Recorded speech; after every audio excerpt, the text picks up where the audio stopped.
Okay. Hello everyone. So to answer your question, I selected vessel 3. I am not interested in promoting my channel in any sort of way that, not like that at least. But thanks. All right, so what do I have for you today? The usual stuff.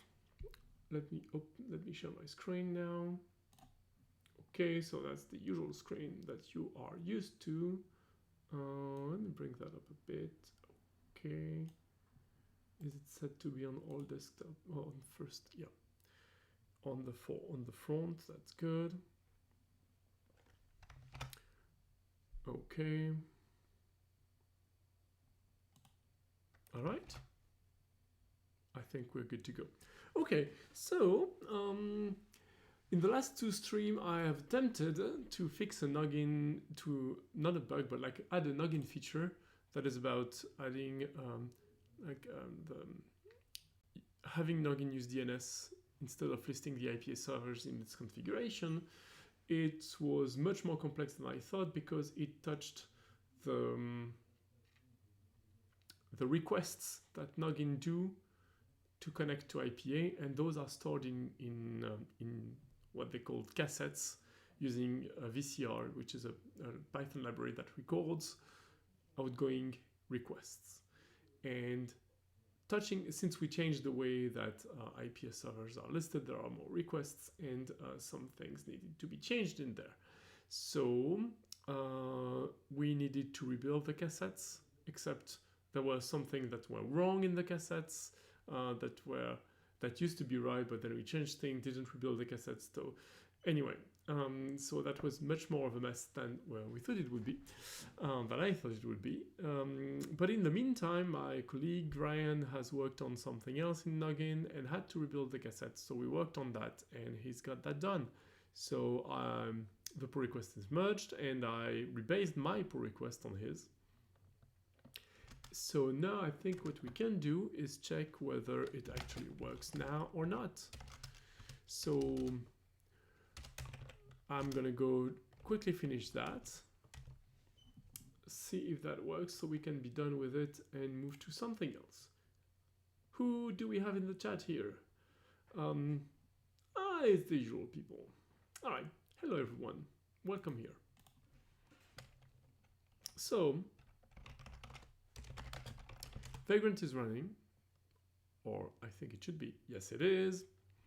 And if I run the tests, I will discover that there are some tests that don't pass because I suspect that some cassettes need to be rebuilt. So I'm going to do just that.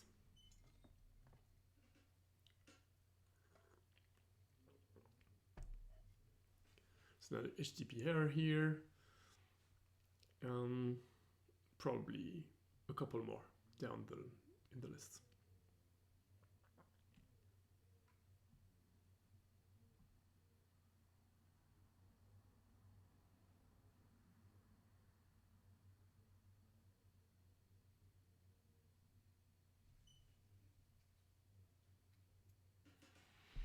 I hope you're all doing okay. I know some folks are still done with probably COVID from either FOSDEM or the days after that and traveling around. So I hope you didn't catch that.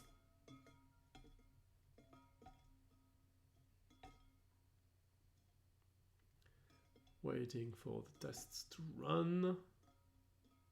Drinking tea in the meantime. All good.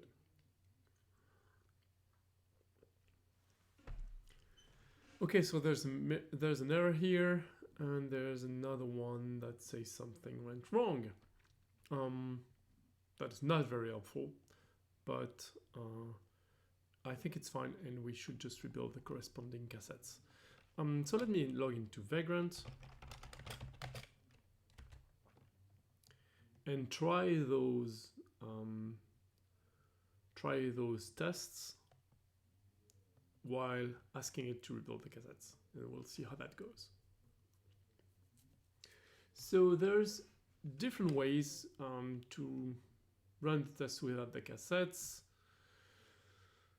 I think what I'm going to do is try to run the minimum because it's very long to rebuild all the cassettes. So I'm going to just remove the cassettes from the test that I want to try again. That'll be tests oh, I'm not in Noggin. Tests unit controller cassettes test authentication and test OTP sync HTTP error. That's the one. And the other one is going to be in test registration, test registering delete error. Okay, and I also have to move out of the way one of the main cassettes called, it's in the top directory and it's called IPA testing config. If I do not do that, then my then instead of when starting up the test, I add some groups to IPA so that it can actually work with the tests. And if I do not remove this cassette, then it's not going to be actually applied to IPA. And then when I run the tests that don't have any cassettes anymore, it's going to fail because it won't find the groups that it's expecting. So I'm going to move that away. And there's a command to just run the test outside of tox. I'm going to just do just that. I want to run the test OTP sync HTTP error tests. So do this, please.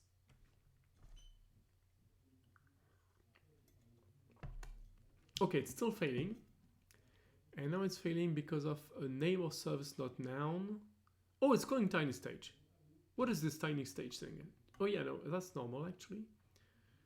It doesn't know about tiny stage because it's not in the same Vagrant environment, I think. Let me try to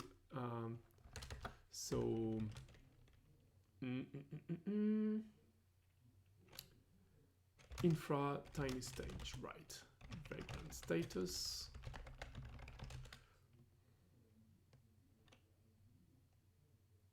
Is it running? IPA is running. What's my... How is it called? Isn't it called IPA? I thought it was IPA. Wait, Vagrant host manager. Host manager is going to be editing the etc host file on every VM and my host. Ah, there it is. Okay, so that's the line that I want. Do I want the Kerberos one? I don't think I care, but I'm gonna add it anyway to the VM. It's not in the same Vagrant environment, so it doesn't... Yeah, it doesn't set those, but it should. I'm gonna edit the Ansible test so that it sets that. I think that will be preferable. In the meantime, I'm just gonna try those again. Oh, I should probably remove this. I think it must have been created. Oh, it hasn't. Cool. Try again then.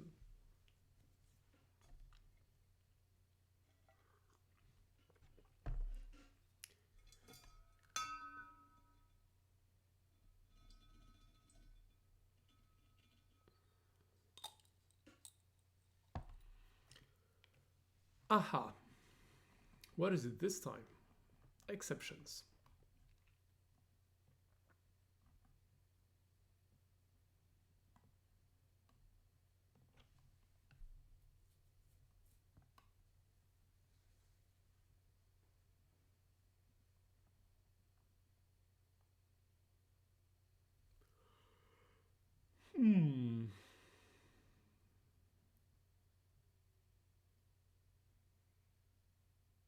wrap in DNS discovery. I mean, yeah.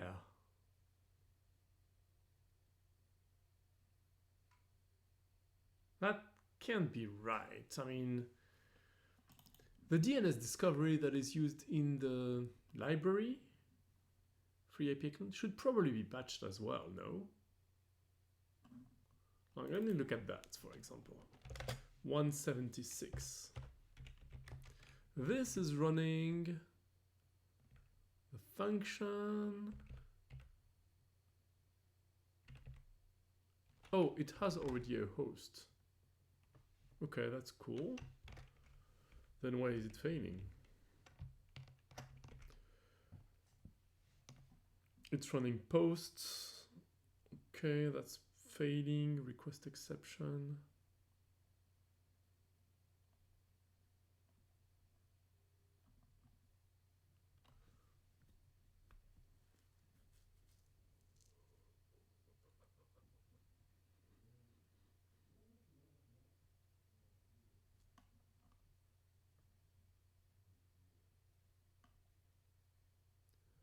I really don't know what's going on here. I mean, you touch something that has DNS involved, problems ensue. So, as always, DNS. Anyway, let's keep it constructive. So, what's going on actually here? You know, I can run that again. 176. Okay, so I do have a host here. Let me print that. Okay. What's going on in here? Do it. And it's IPA.tinystage.test. Okay, that's good. Hey Crossbow, how are you doing? Nice to see you here. Hello, hello. So that's correct. And then the requests fails somehow. That's a mock call. The request fails. Maybe the request fails because I asked it to. Oh, that is very possible. Let me look at this test. Okay, I'll bring up Visual Studio. That's not what I'm working on right now, so I'm gonna open Noggin. Try to make it so that you can actually read the content. This, and definitely zoom in. That's, don't need this, don't need this. Okay, so my function is test OTP sync HTTP error. All right, I expect that to have set some error in, yeah, I think that's why. I think that's probably why. Okay, probably a bit too big, right? I can't read anything with this.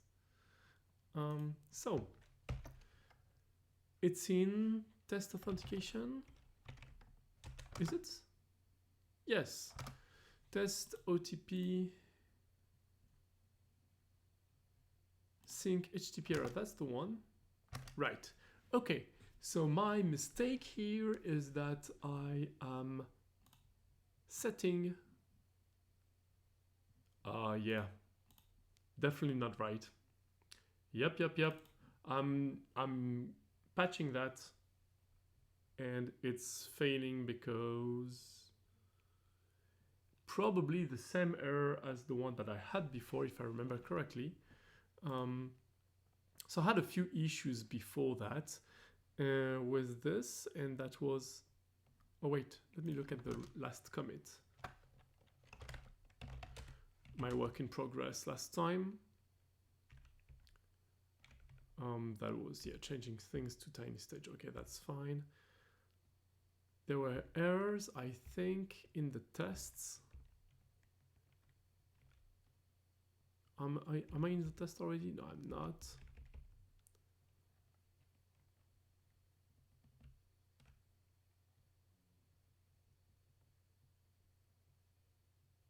Right.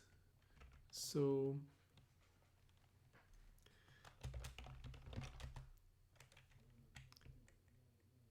there were places where I was patching things and it was the patch was still applied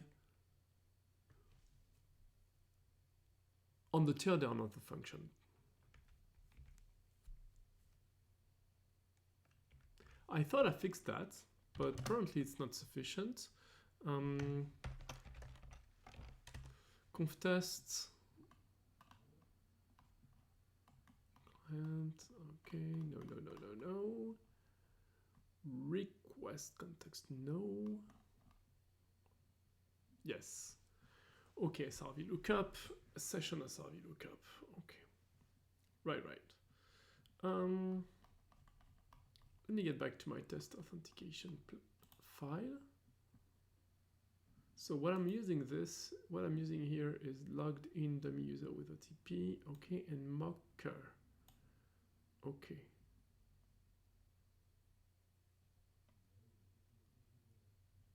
I can remember there was something related to that. Because like when I'm using mocker, the session mocker, it was somehow, okay, you know what? I'm going to be much more specific in my mocking. And I think that's going to fix it. Here I am patching requests.session. That's a lot. That's quite something to patch. I am going to patch only what I want to patch. So what is it that I'm trying to fix here? I am making a call to /OTP/sync, fine. And this is probably calling something from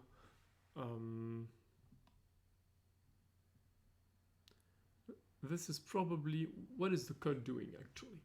So it should be in authentication, right here, OTP sync, fine, okay. It's making all those calls, it's making the IPA.OTP token sync. Okay, so this, I can mock that actually. That would be much easier.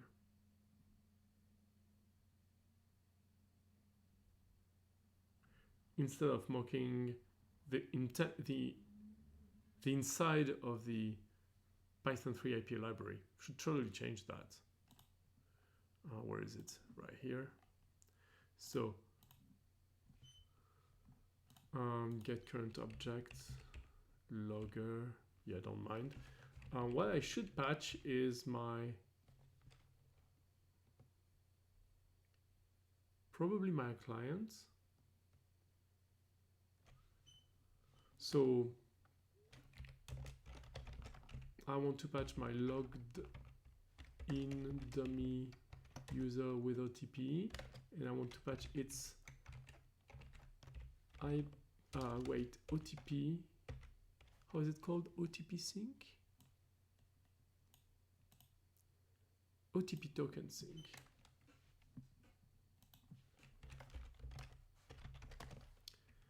Right, and I want that to raise a request exception. I mean, why not? What am I actually catching here? No, it should be, yeah, it should be a Python 3 IP exceptions by request. That's the one that is going to be raised. Do I have Python 3 IP right here? Yes, I do. Okay, cool.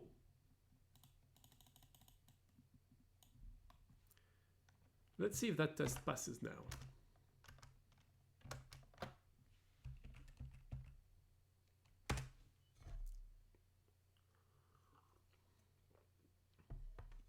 Fails.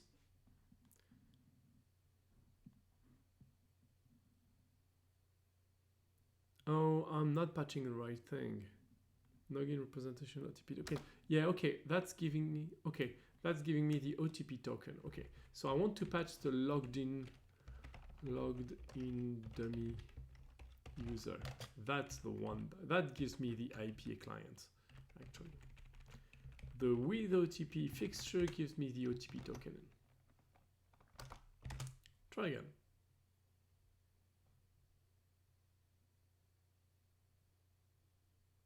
Cannot overwrite cassettes.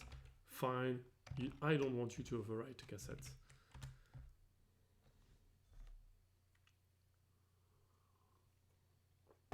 failure. User with name dummy already exists. That's fine. That is because I need to remove my setup cassette. That one here. Okay, and now I need to go to IPA and remove my user, my dummy user.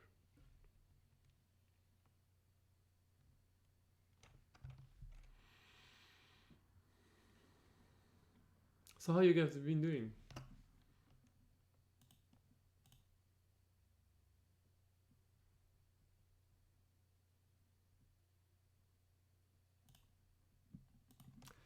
Okay.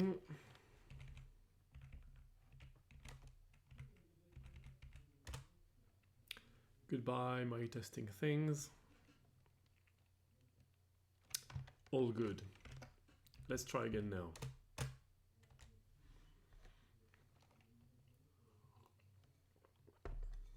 Green, green, green, green, green. Too bad. Okay, what's this time? Assertion error.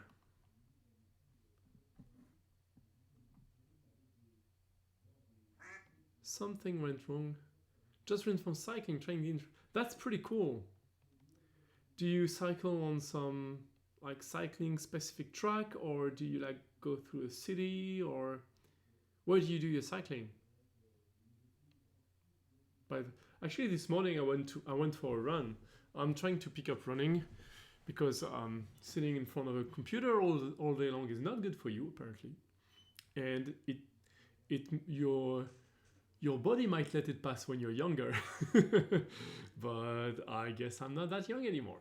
So yeah, I'm trying to do that. It helps with my knee actually. There is a very widely spread belief that running is bad for your knee, but it's actually quite the opposite. If you do it properly, of course. If you don't like decide one day to run, I don't know, like for 30 minutes without any training and having spent all your time sitting on a chair all day long forever, then yeah, that's going to be bad. But if you follow proper training, then actually running can be very good for your knee. And my knees are not that good because of the long years of volleyball that I played. Volleyball is it's the best sport in the world, of course. That's for sure. And I'm absolutely objective. I have no subjectivity in this. But it's bad for your body.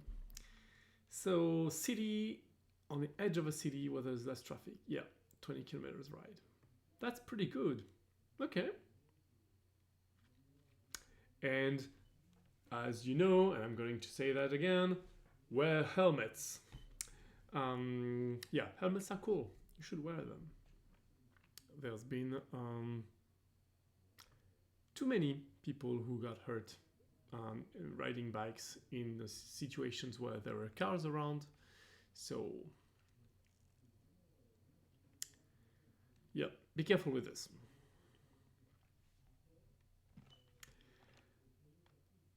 So did I mix something up here? Because I thought my authentication would be catching it.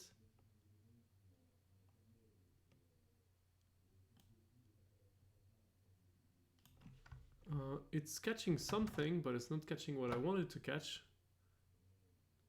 Expected message, something went wrong trying to sync OTP token.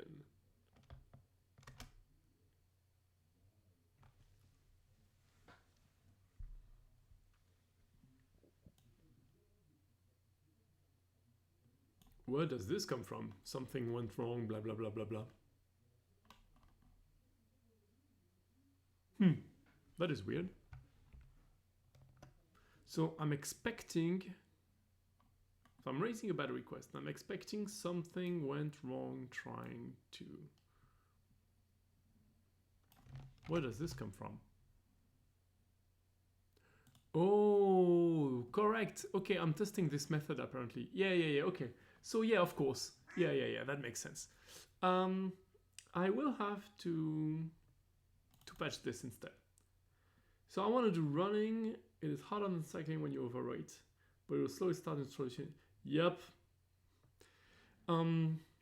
That's a good good move.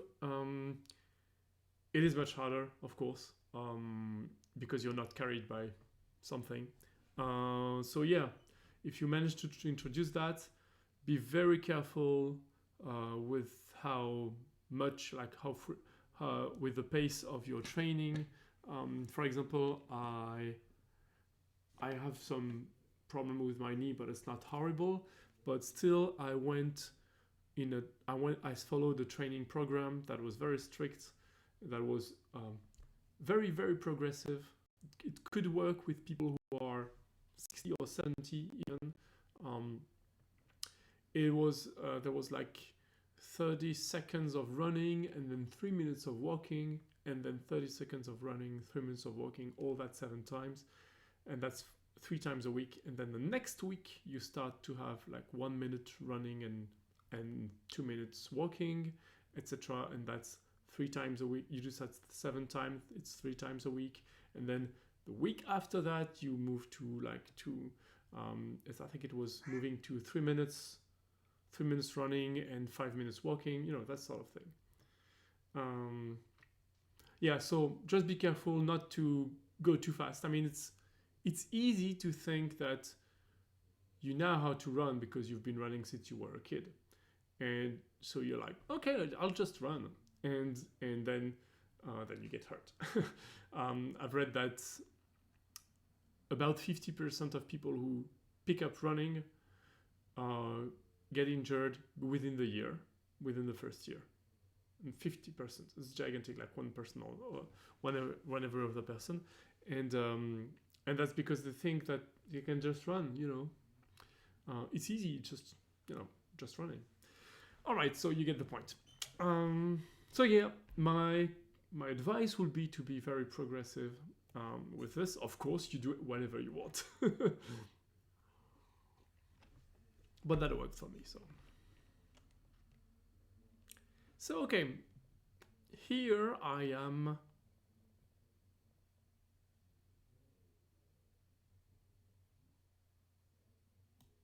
not actually doing the right thing. I should patch self.session, so I should patch my _session member of this class. Okay, let me fix that. Let me do something better. So here I was not patching the right thing. I should be patching session.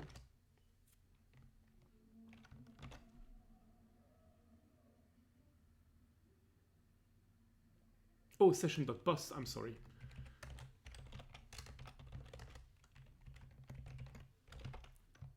Because that's what's being called, right?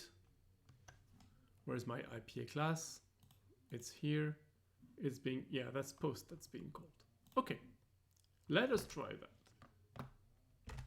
Yeah, of course, I'm gonna have to remove blah, blah, blah, all the things, and try again. And it's gonna be unhappy because I didn't, yeah. I'm pretty sure that's because I didn't remove,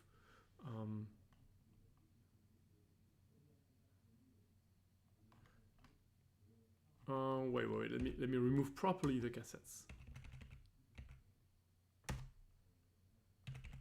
And try again.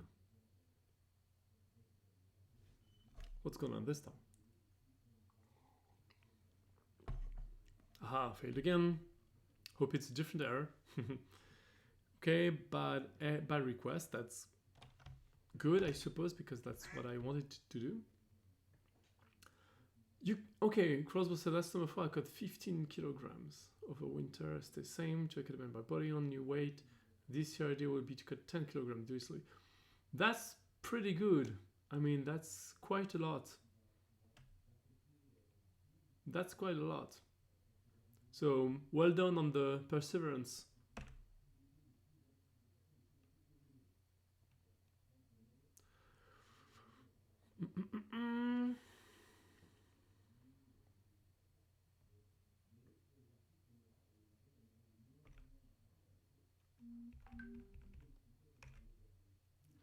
it's failing because it's thinking that the codes are not correct.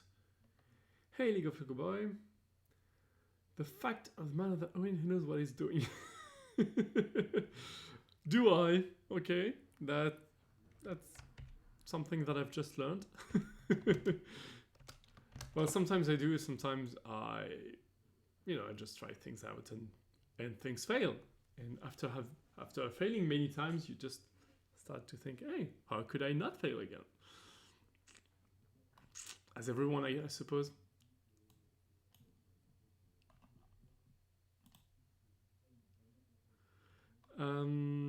Right, it's failing here. I got my bad request when calling that. So I suppose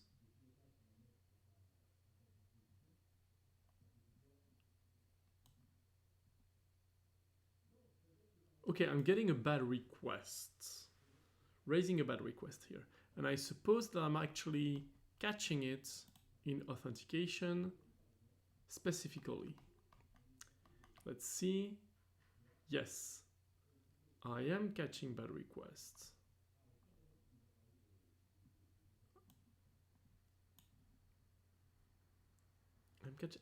Yes. So I get the error that reads an unknown exception occurred.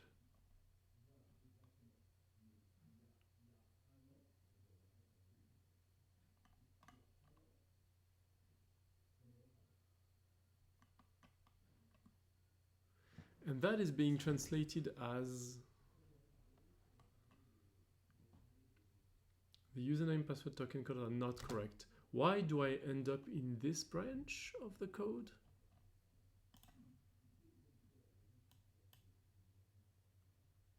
Because I guess my response.ok thing is wrong. I want to raise a request exception, right? When I'm doing session.post. Let me print what I have right here, because I may not have mocked the right thing again. Mocking is kind of hard, really.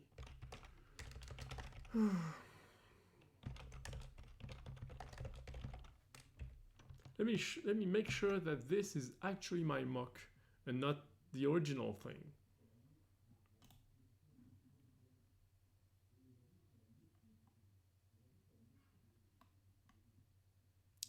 What am I doing here?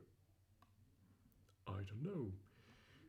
Yes, I'm making that call bad request. No, that's not right. That should have been, yeah, sorry. That's not right. That should have been the request exception.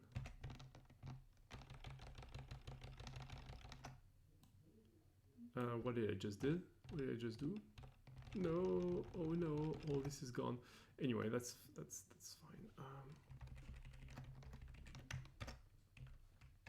I remember that I was supposed to patch this. Oh yeah.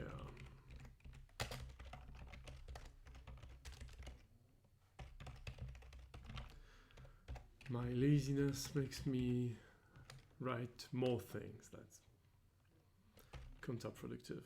Session post. And no, yeah, I'm actually just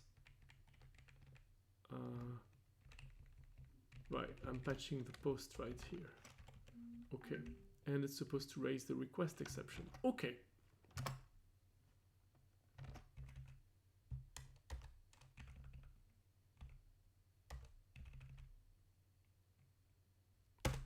Do it.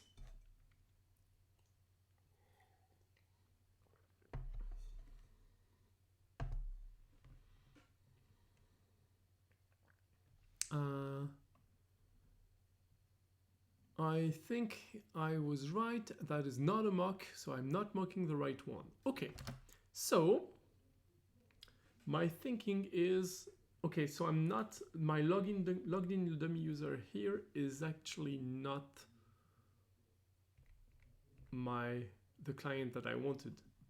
in authentication, how do I get my IPA client? I get it from untouched IPA client, right? Right. So untouched IPA client, yeah, that's quite different actually. So untouched IPA client returns just the client class. Fine, I can do that. Fine, I'll just have to mock that.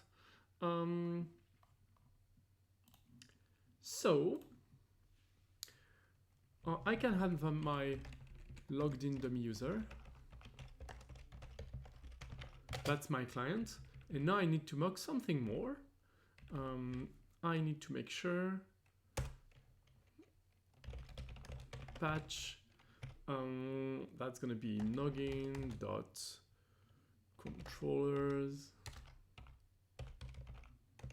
controller dot authentication dot untouched IPA client. Is that it? Noggin controller authentication untouched IPA client. Right. And I want that to have a return value of in dummy user. I want this function, I'm patching this function so it always returns the client that I have in my fixtures, the one that I just patched. This way, I'm pretty sure that it's going to run my patch client, not the original one. Let me try again.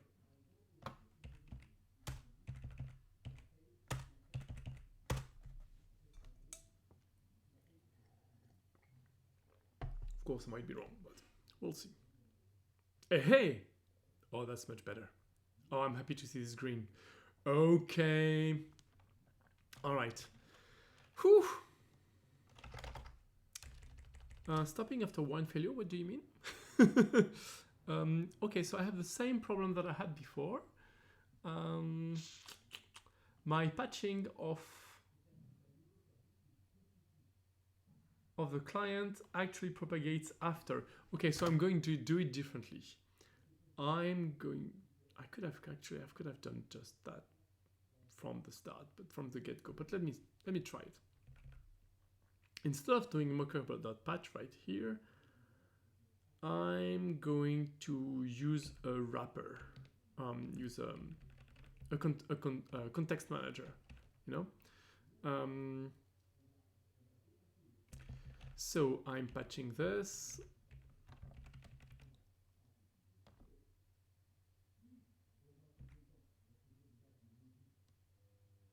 So I'm gonna do this with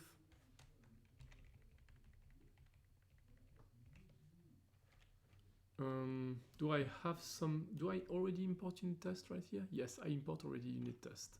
Good. So I can do this. mock.patch.object this. Okay, that's as method.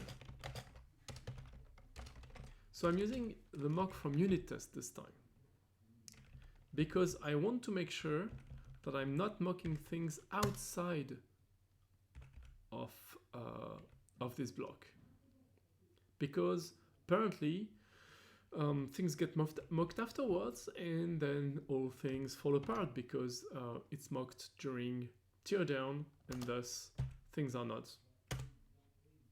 failing in teardown. Yes, well, I should remove the tests, the cassettes, just to make sure.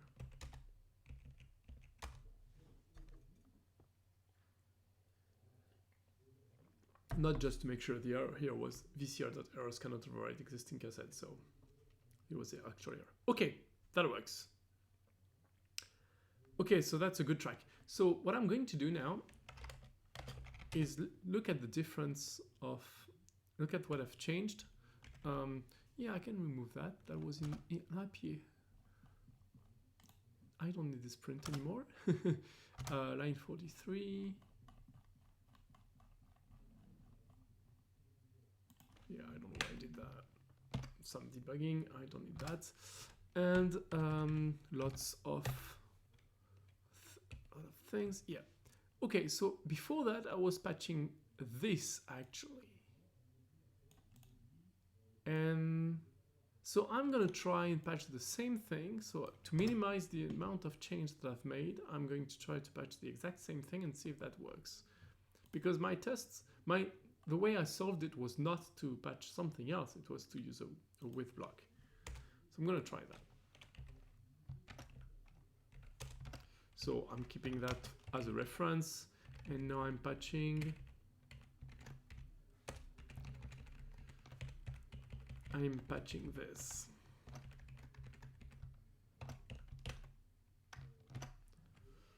Okay, let's try.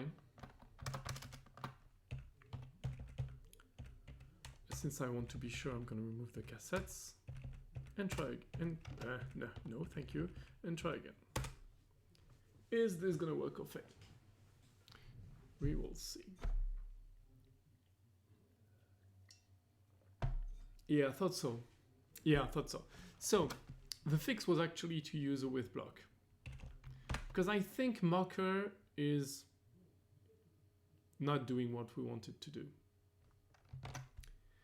Since we've introduced the session-based Mocker, I think it has introduced a lot of issues. Even bugs, I dare say. When we're done, I'm going to try and remove all the cassettes and run again. Just to make sure that there aren't other places where things have been broken and that we don't see because of the existing cassettes. Okay, let's try the tests again. Not with -x, all the tests, please.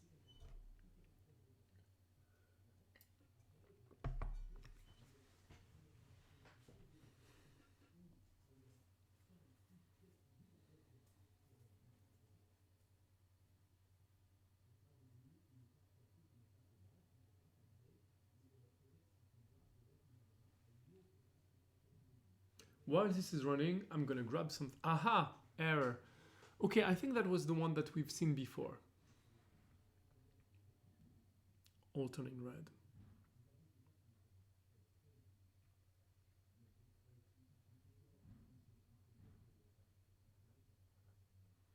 Almost there. Okay, let me check that error. Oh, I still have a print laying somewhere.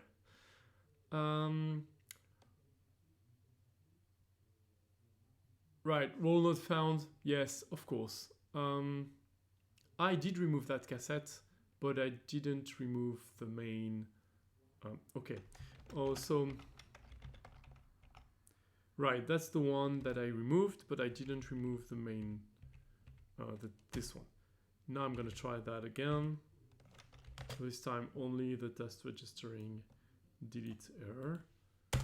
And I think I'm gonna get back to the same error that I had before, which is a teardown error that I'm probably going to be able to fix in the exact same vein as the other one. Yes. Okay, that's a teardown error. I see a lot of prints here. Do I still have prints that I've added? No? Oh.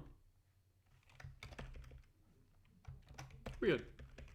Anyway, that one is called test registering delete error, and that's in test registration. Okay, let's do this.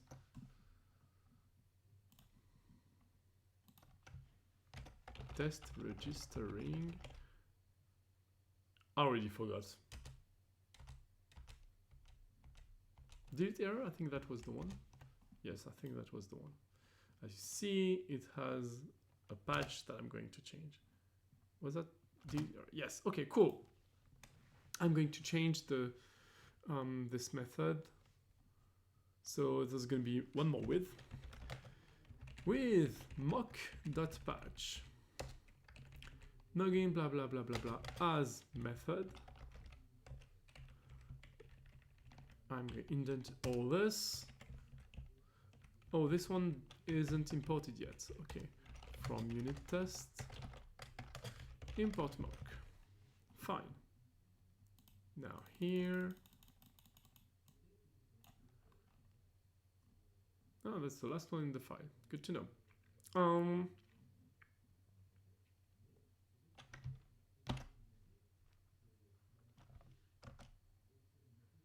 Okay.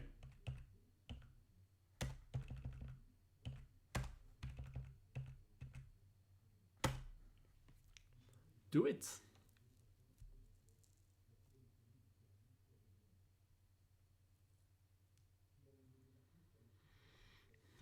Ah, that's not as good. Oh yeah, of course. And now I need to clear up all this in IPA. Yes, there was a stage username dummy. Let's do this again.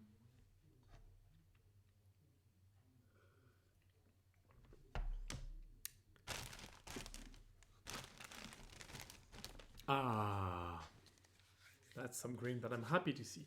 So in theory, if I run all the tests, they should all be green. Let's run that.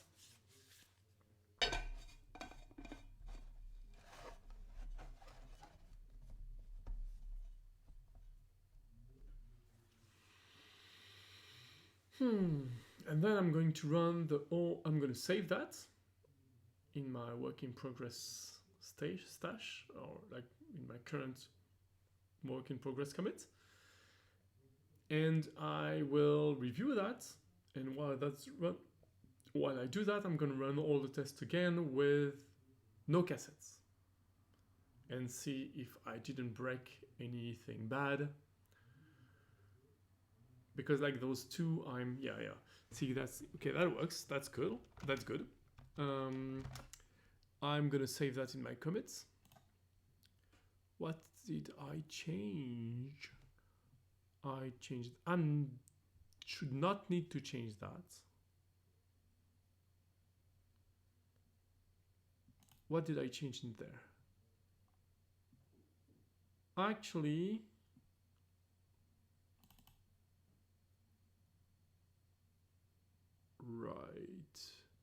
right.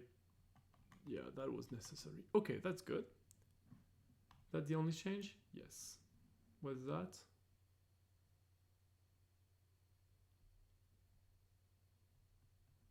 Okay. Okay. What's this?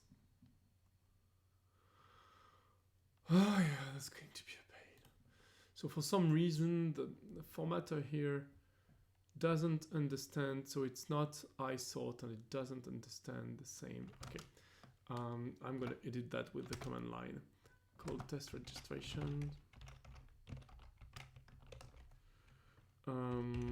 I want to change the test registration file. Okay, I know that it wants to do that, but because it's not aware of what package it belongs to the main package, and okay, that's a change. Okay, that can be the old one. Yeah, okay, that's the other one. Okay, good. Yes, so those needed to be rebuilt anyway, so that's normal. This one, nope, that's my save. This one has probably been rebuilt. Yeah, I'll keep it. Okay. Now I'm gonna run all the tests again and make sure that I didn't forget anything. So first I clean this up, and now I run all the tests. To run all the tests, I have this 2-line script called rebuild cassettes.sh. I haven't committed that yet, but I probably should. It just runs find to delete all the cassettes, and then runs poetry to build all the tests. So I'm going to do that. And that's probably going to take a while.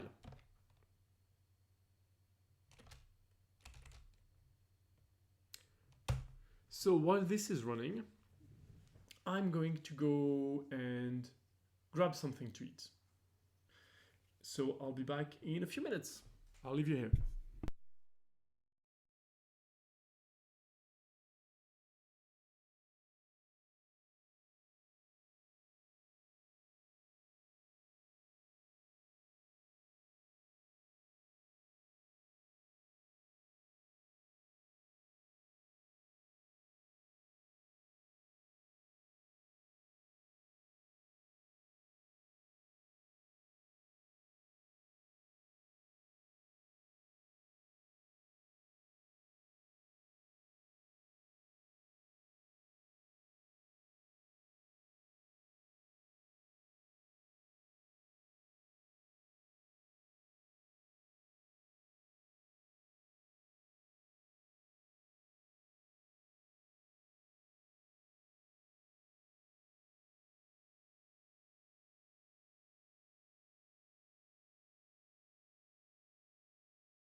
And I'm back. So it's still running 20%.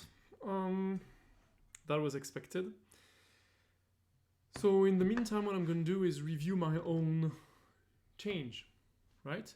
So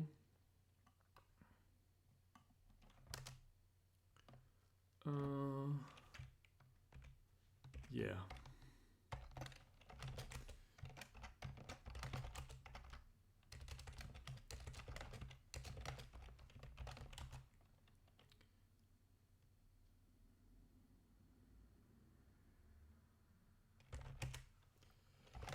So what is this? What is my change? What did I do? So I changed the servers list to the domain. That makes sense. That's logical. That was also a change because we are now building. Yeah, we moved to tiny state. That's a bit unrelated, but I mean it can stay, I suppose. That is adding the no IPA server exception. Okay, I'm catching it. This one is not correct. I'm gonna change that because it shouldn't.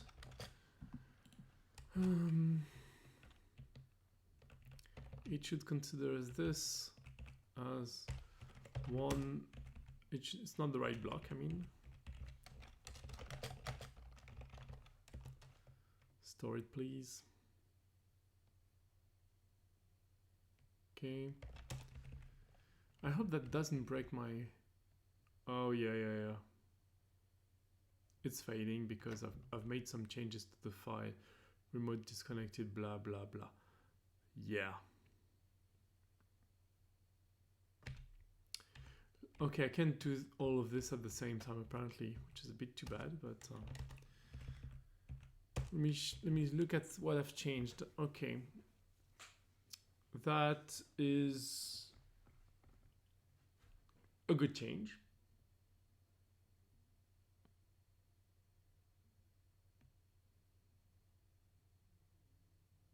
I suppose my validated change password form is a bit smarter now. Okay, a default value for the free IPA domain, that's good. SRV lookup is imported. No IPA server is a new exception that I'm raising. If yeah, that's all correct.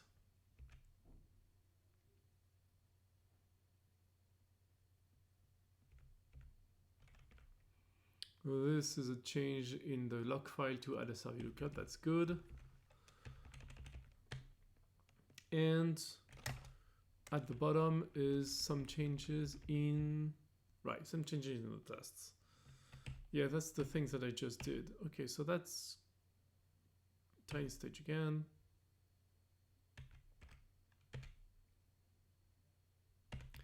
Yeah, it seems reasonable. I'm gonna try those again. And I'm going to create a news fragment. So poetry run town crier create. What are the arguments to that? And what's the name of the issue that we're working on? 1357. 1357.feature.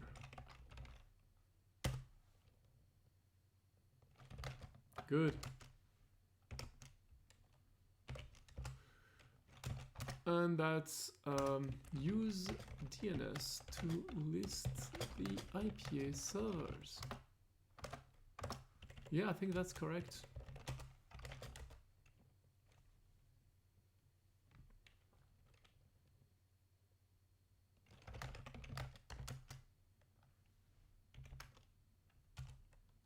Okay. By the way, I grabbed an apple.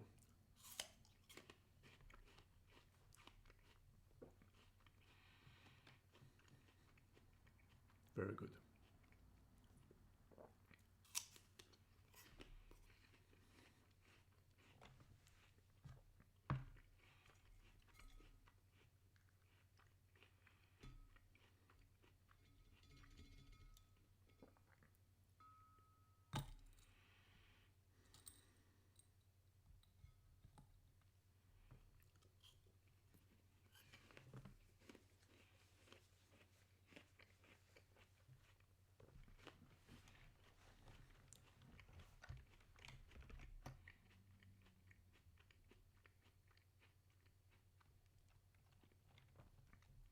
I'm gonna wait for all those to pass, just to make sure.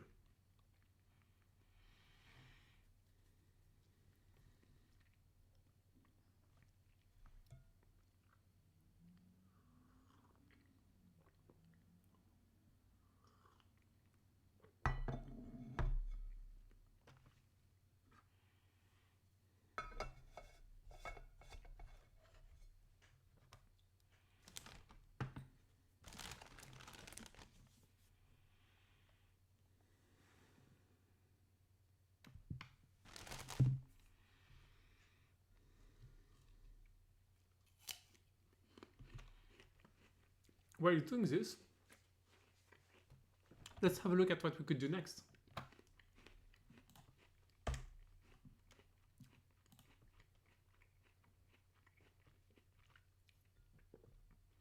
So, what do we have?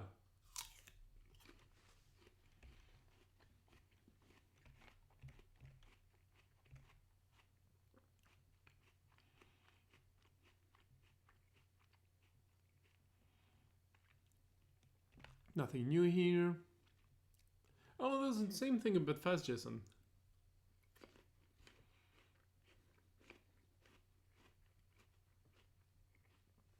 I suppose I could do this as well.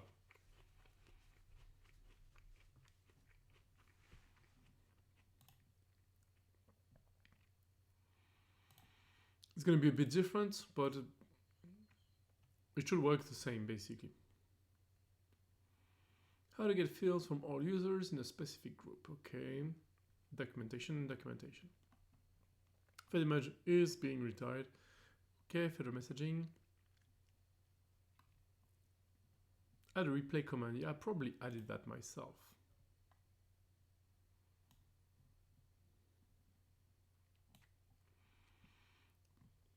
So the idea would be to have a command that would pick something from that tag wrapper and just run it again on the wire in Fedora messaging.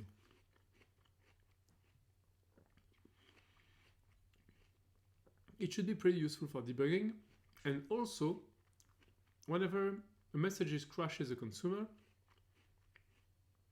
it will be pretty useful to, for example, empty the queue, fix the consumer, and replay the message again. Otherwise, a crashing message will be put back at the head of the queue.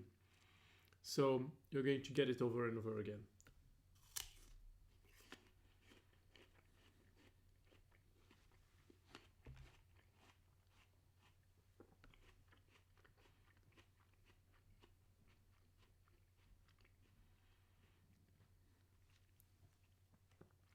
That's the usual.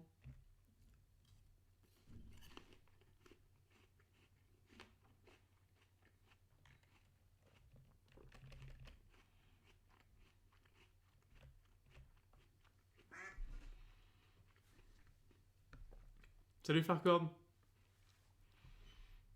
How are you doing? Nice to see you here. So we are back to the Noggin thing, and this time it works. I'm just running all the tests. Aha, it just failed. So I was just running all the tests without the cassettes just to make sure that... Why is there a print here? I mean, that's not normal.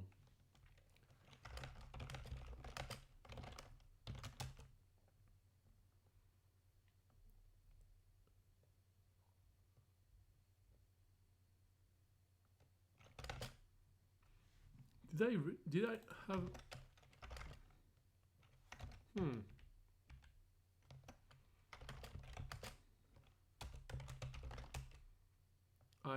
I probably left over a print somewhere. Why is it printing this? That is very suspicious. Remote disconnected, connection aborted.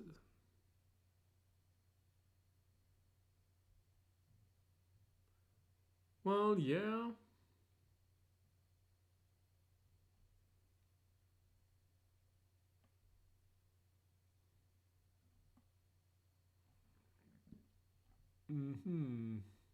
What test is this?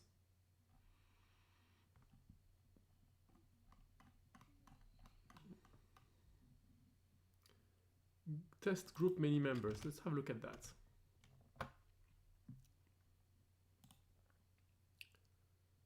Well, first I'm going to install that. Oh, I've already had it. Okay. So it's in, what is it in?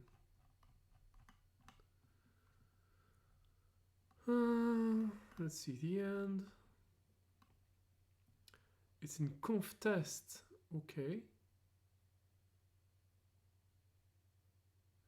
And that's running. Okay, in test group. Okay, let's try that.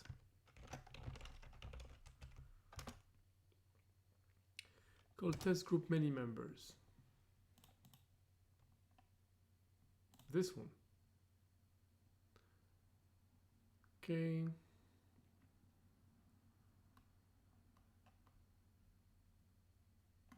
That's failing.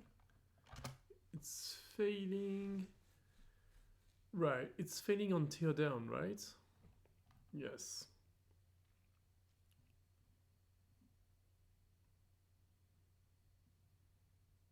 Connection error. Is that my connection to the IPA server that is failing?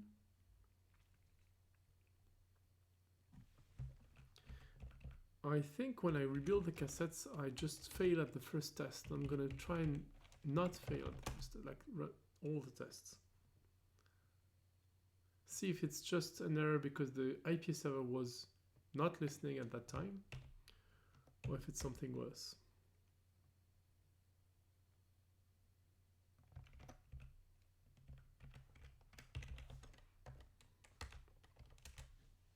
Anyway.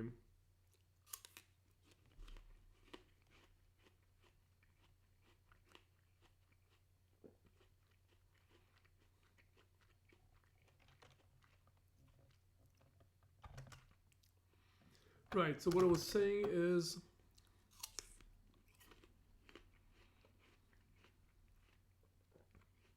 Tarrier, that's the web UI for our badges system, and it's kind of old, pretty much unmaintained, but I think we'll have to port it to newer version of the libraries, at least. Make it use OIDC and make it run on Rail 9, because I don't think that the rewrite is going to be ready before Rail 7 becomes end of life, and that's because that's middle of the year, summer. So we're gonna have to put some work in there in Tarrier, even though it's probably going to be rewritten at some point.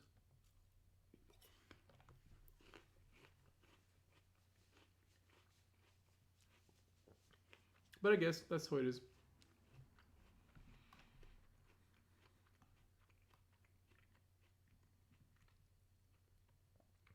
Sometimes you have to do work to adapt to the changes in your environment, and even though this work is going to be dropped at some point.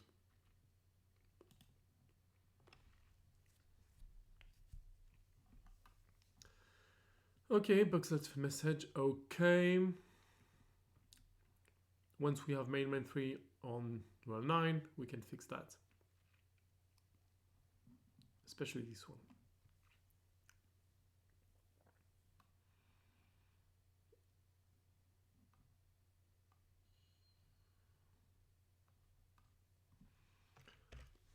All right, so the logical move would be to go to fastJSON and do the same change. But first I want to make sure that this one is actually working as it should.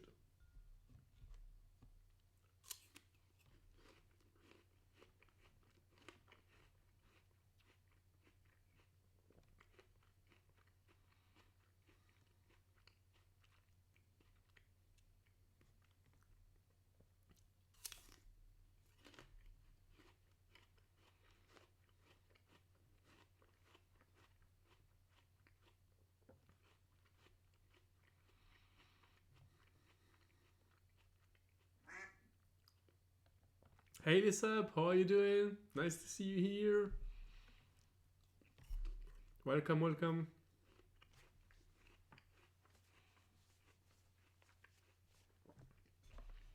Cheers to you guys.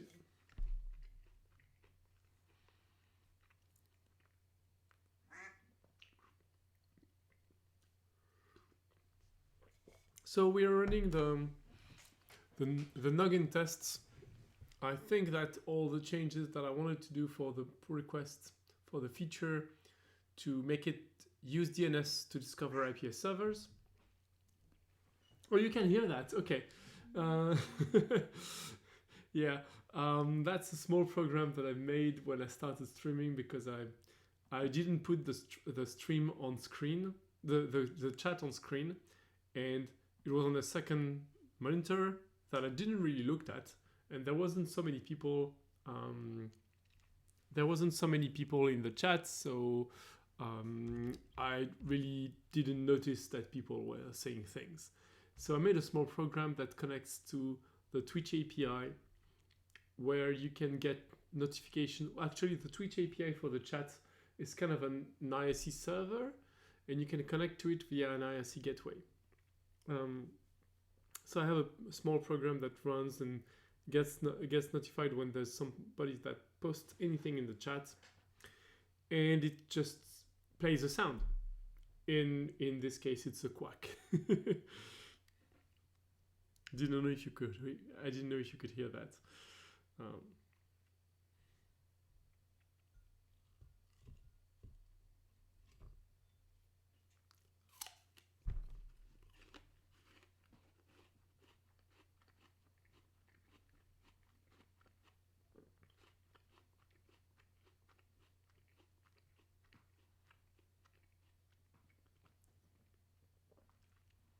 So I see that there's an error. Okay, that's the one that we had before. I just want to see if that's the only error or if there are others.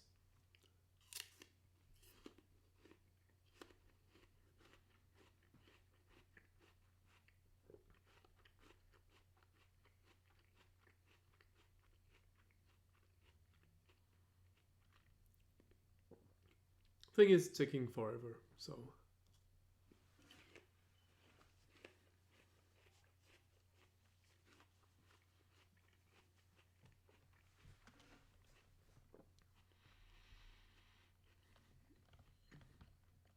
I think I'm going to start the fastJSON one.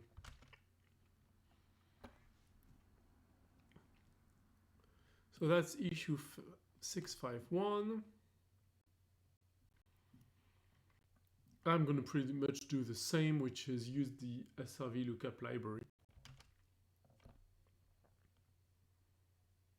Okay, let's go.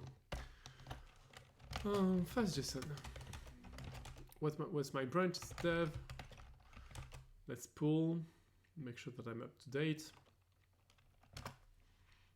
Let's assign myself to this. And now, yeah, let's create a branch. It's issue 651. Git checkout -b fix 651. All right. And now I can add a SRV lookup to my list of dependencies.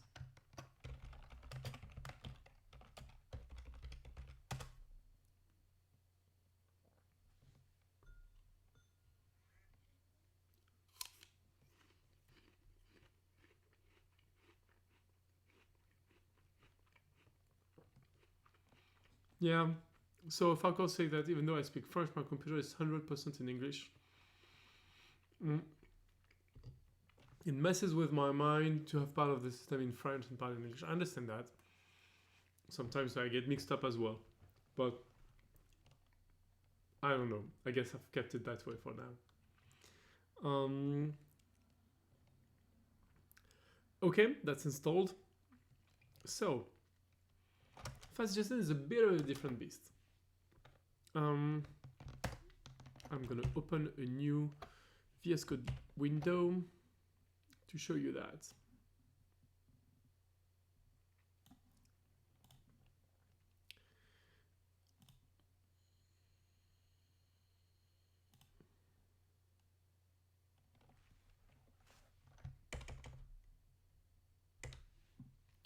Okay, so in fastJSON, in the web folder, you have an extension called Flask IPA CFG.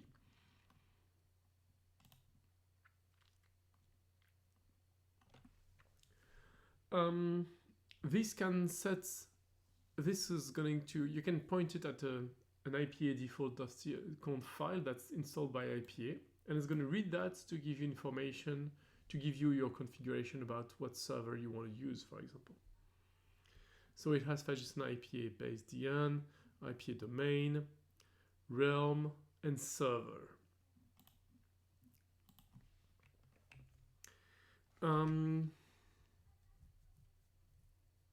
The problem with that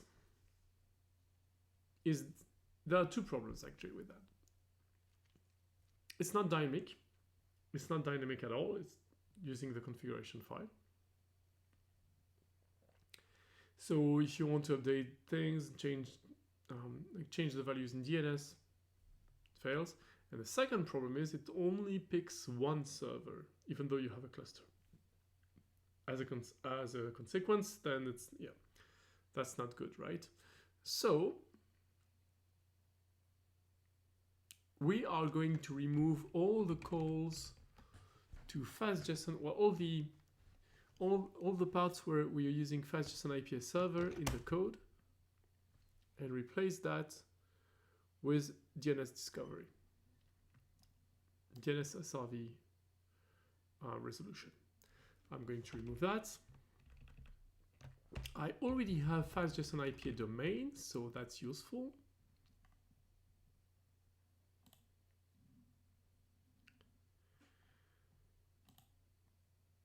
Detect LDAP, load the config if it wasn't loaded before. Okay.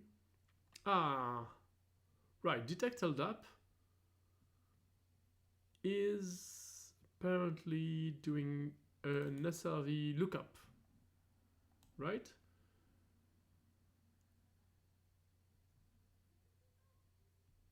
Query SRV. Yeah, that's not great.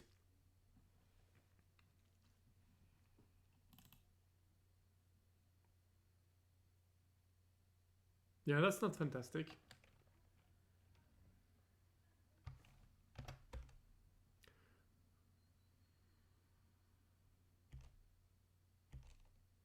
Okay, so before each requests, it makes an LDAP, it makes DNS call, right? Makes a DNS call, find the DNS server. Yeah.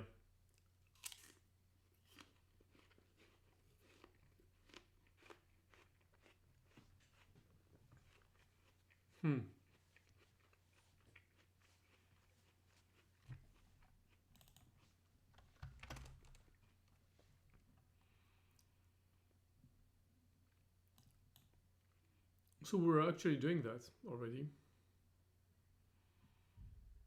We were already doing the SRV lookups.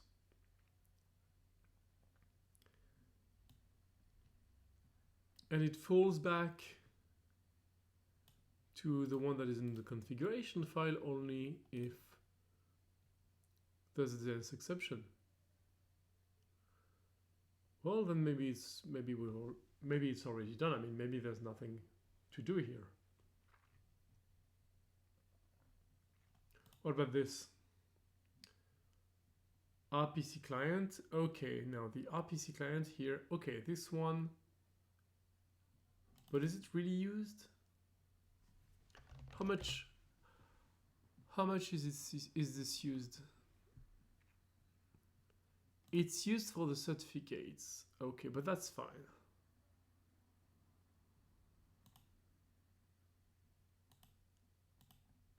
Yeah, so actually I think we don't need to do anything.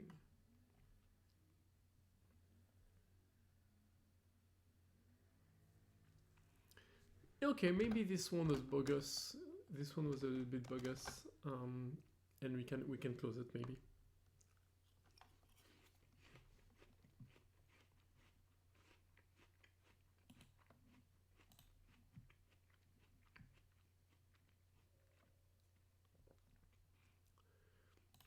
Okay, let me point it to the place where it actually does something.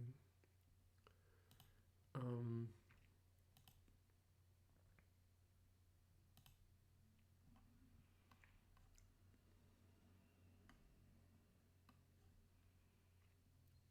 okay, SRV URI. Okay, that's a lot of work when there's something like SRV lookup, which would have done a better job, but I guess that's how it is. Code is already there now. Okay.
Okay.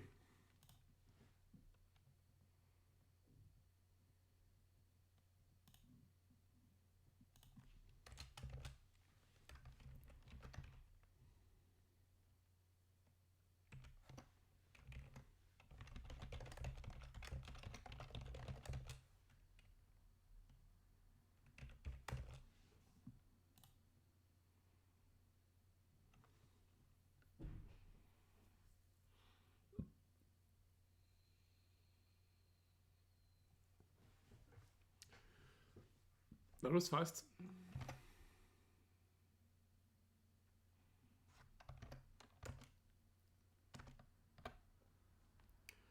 Okay, how's my Noggin unit test running? Okay, we're getting past the 90% mark, and there, I think there is still only one test that failed, and that's this one here, group test group many members.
Getting there, getting there.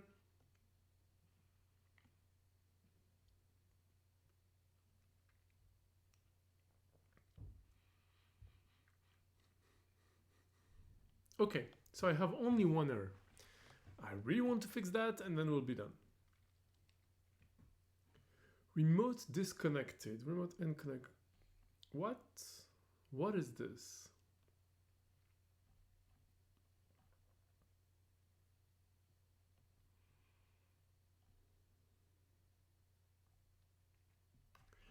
What happens if I run this one? Hey Linux Return, how are you doing? What happens if I only run this test?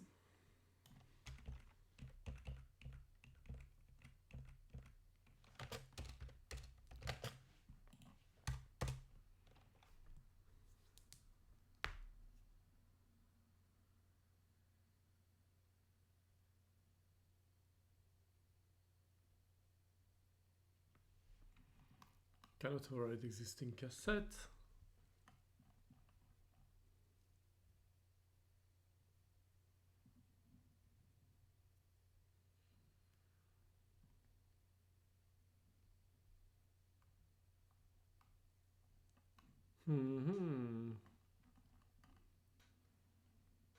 Something is not right.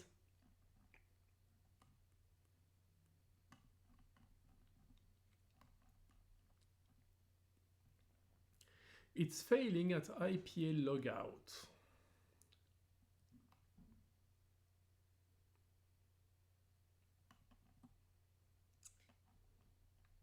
What's special about this test?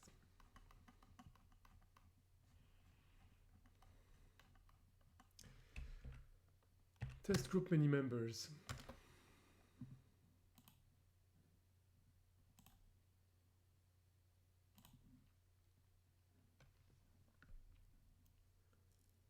Okay, it's making a lot of users, that's fine.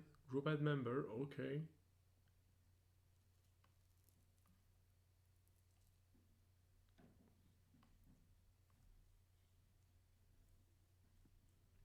And then it fails. Well, it's actually the test passes and then the teardown fails. Why would the teardown fail? It's failing when I'm trying to delete the user.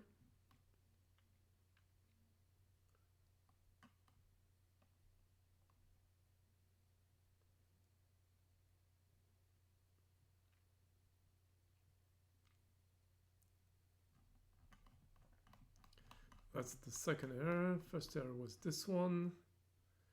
Connection aborted. Remote disconnected. Do I have an error on my IPA server? I could look at that.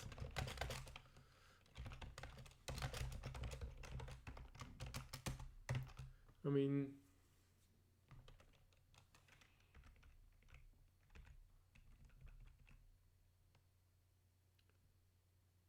group del blah blah blah. Success.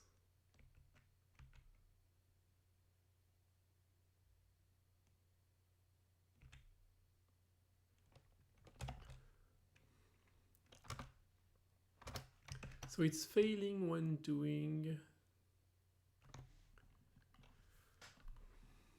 It's failing when calling IPA.logout.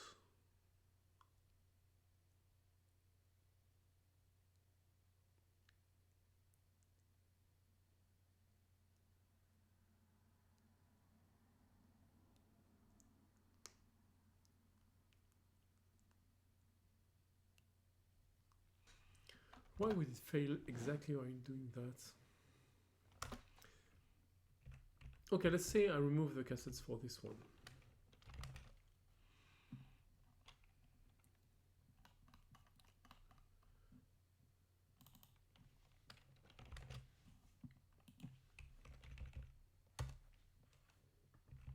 And try again, what happens?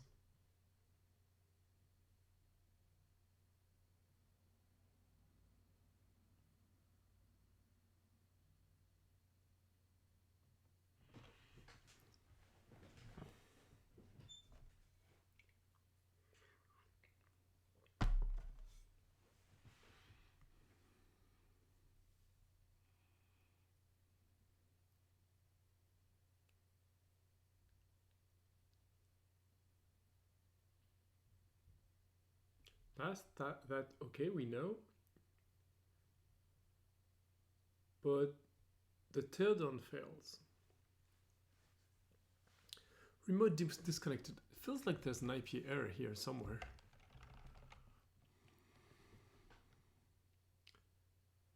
Success.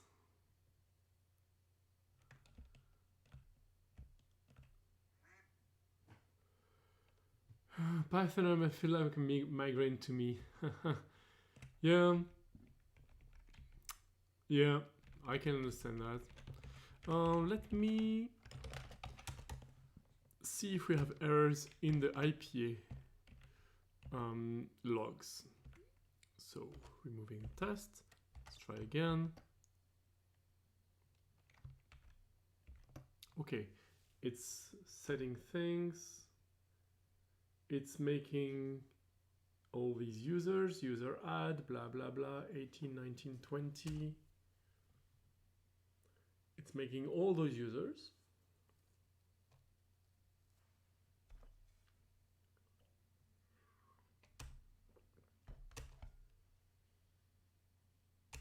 Okay, and then it does user show on those users and user del on those users. So it's removing them now. Okay. It's a success, and here's our error.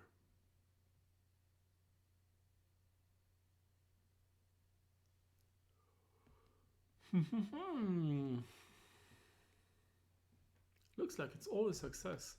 Why is it failing now? Connection aborted. Remote disconnected. Remote end closed connection without response.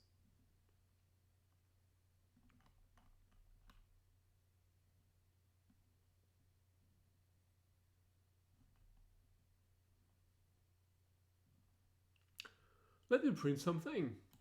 Line 232. No, wait, 323.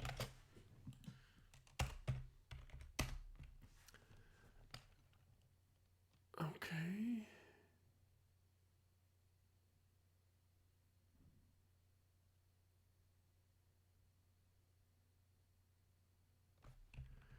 I'm going to duplicate that as a higher error message and try again. It's a bit long, so it's a bit annoying, but okay. Wait, I didn't remove the cassettes, but maybe that's gonna be fine. Okay, making batch request. Okay, making roll down, making session logget requests, and that's the one that fails, doesn't it?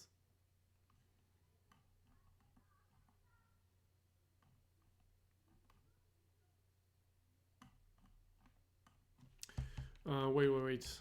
I'm gonna move the cassettes just to make sure that I'm understanding things well. Please try again. Creating all the test users.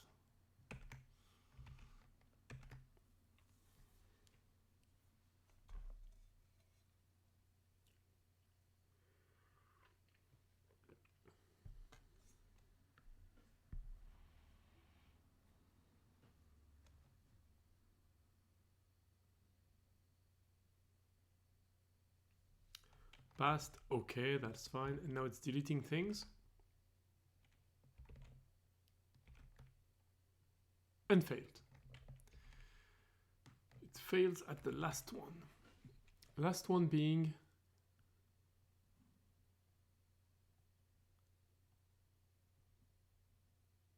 well, making session logget request, that's fine. I mean, that should be okay. No? What's wrong with trying to log out?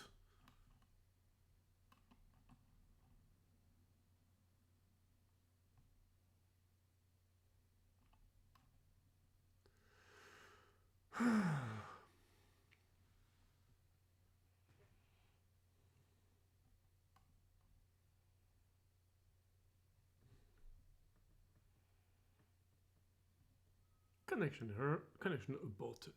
Remote disconnected. Closed connection without response.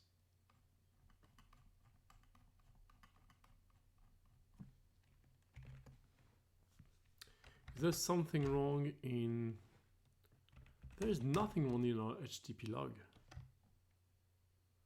It says session logout success. That's cool.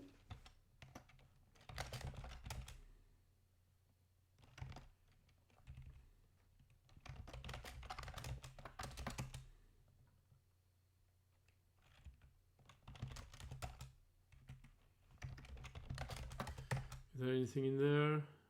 Nope. All good. What about the access log? I see it do the JSON RPC queries.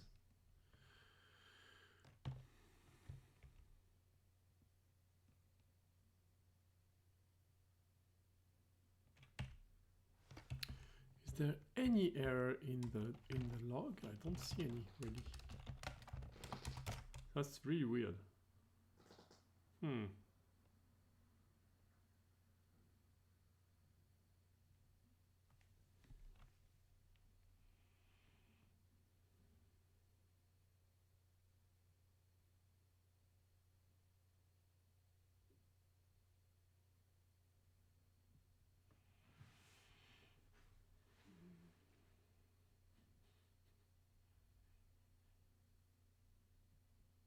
It's test a success. Why is it failing in the test now?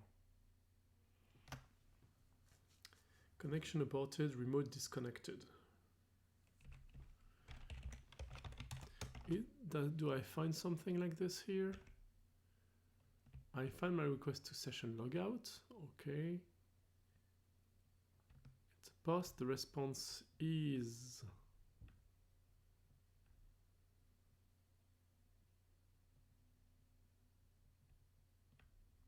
status code is 200.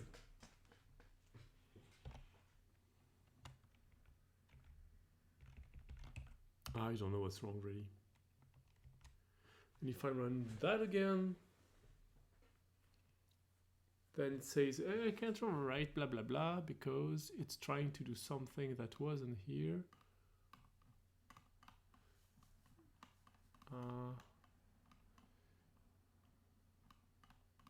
It's saying, okay, can overwrite your existing cassette in record mode. No match for the request post blah blah was found.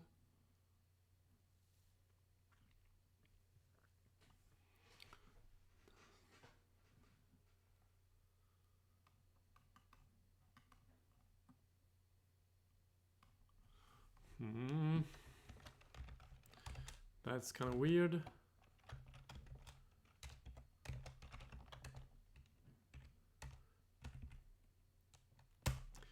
If I decide to run that, I'm going to run that test again and compare the cassettes. See what's different in there. Why is it unhappy with my? Why doesn't it accept me running it again? It says you can't override the cassette, but it shouldn't have to. It should make the same. It should actually make the same HTTP calls. You know, it should be exact same queries.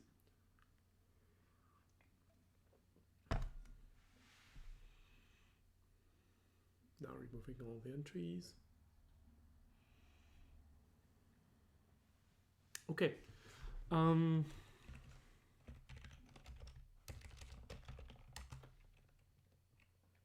So yeah, I suppose, of course, the binary is going to be different. Time as well.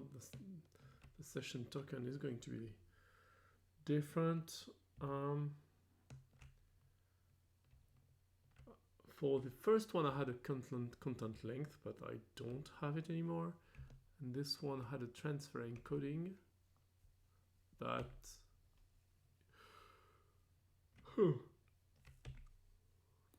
should be in the latest queries.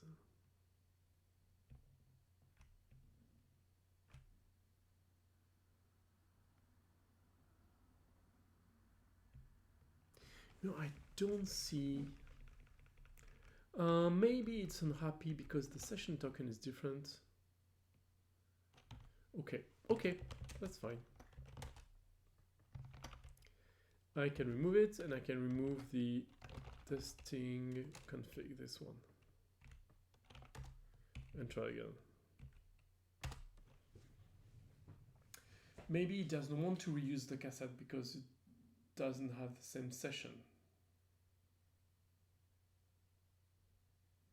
Now that is possible. I'm gonna have it.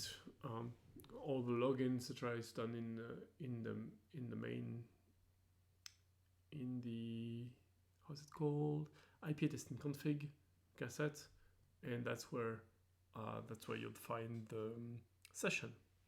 And so maybe that's why, maybe the session is different and it doesn't want to reuse the cassette.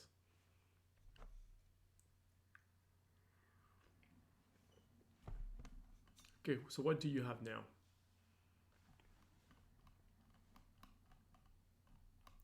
That's all my prints. It still has this remote and disconnect, close connection without response. I really don't know. Where does this print come from? That's a bit annoying.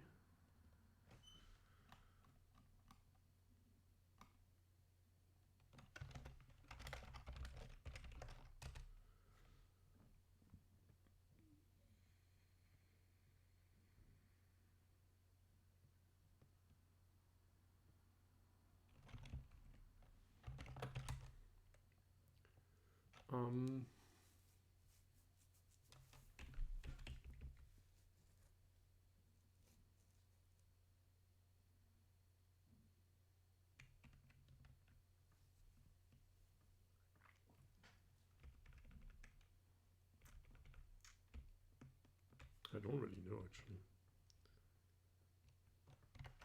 But it's not the biggest problem we have right now. Oh, this thing is so annoying. I've spent quite a lot of time on it already. Remote disconnected. Remote and close connection. Any idea what could be going on? I just see, looks like the server is disconnecting after shutting down the session.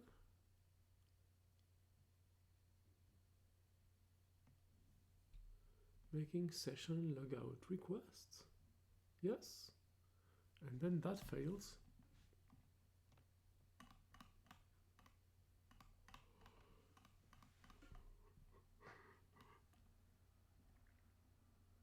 Connection aborted.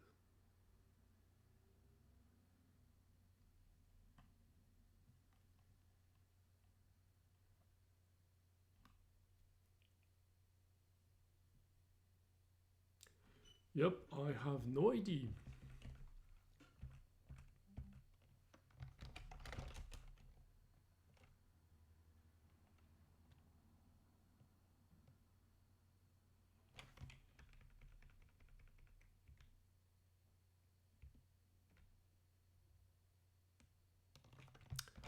Let's say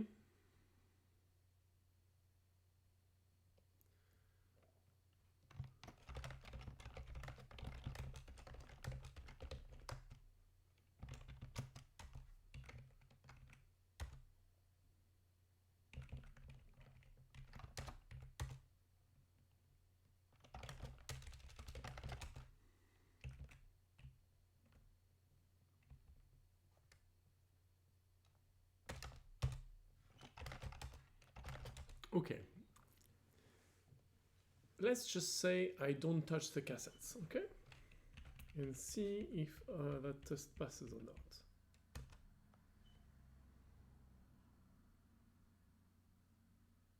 It passes without issue. I think I'm gonna just keep it that way. It's probably my setup here that's weird.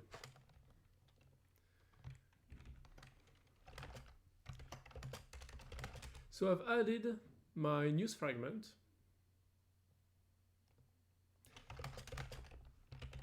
And now I'm gonna create my big change. So what did I change?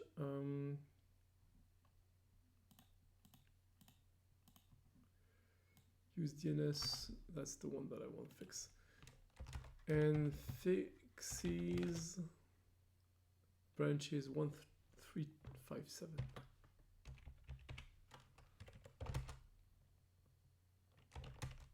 Okay. I'm gonna push that to a fork.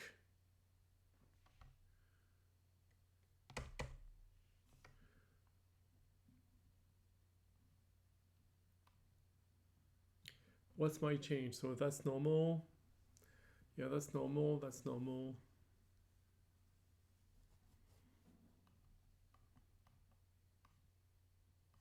Definitely normal. Log file. Testing config file.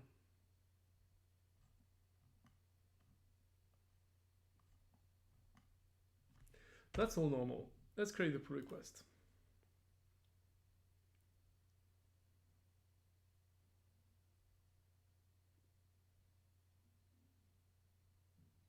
And now tests will run.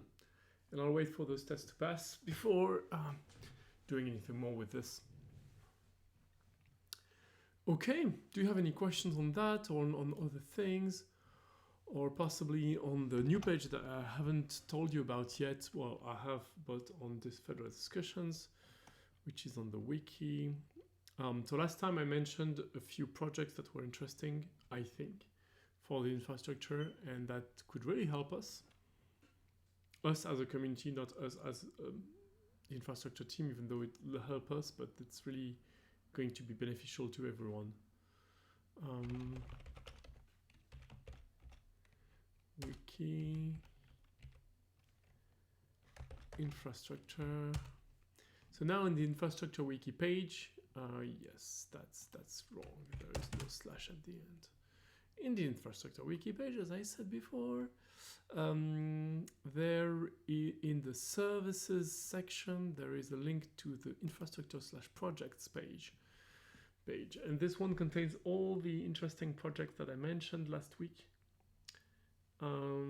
There is some of them are even more complete than what I said last week. For example, I've laid out all the features that we would like to have in an Easy Fixes app, with some additional features that would be cool to have, but not necessary.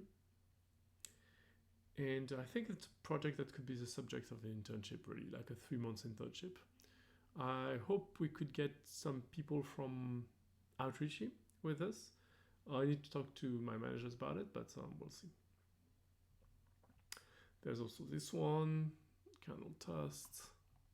So if you want to, if you're looking for an interesting development project that would benefit the Fedora infrastructure and thus the Fedora project in general, please have a look at this page. And it's really interesting. Thanks, Elsa. That's a good description of all the things that we could do. Well, it's probably very small for you to see, but so it's all here. There are point of contact. Most of them are me, so feel free to contact me. So that's all the cool projects that we could do. And if you can't wait on the infrastructure team to do all of that, because we are kind of limited and we are mostly sysadmins. So if you're looking for an entry point to getting involved, that's a very good entry point, I should say. It depends on what your skills are, what you want to learn as well. If you like, depending on the language that you like, etc., etc. In the infrastructure team, we use mostly Python. That makes it easier for us to have multiple people know different code bases. So that's pretty useful. But I mean, there are other things.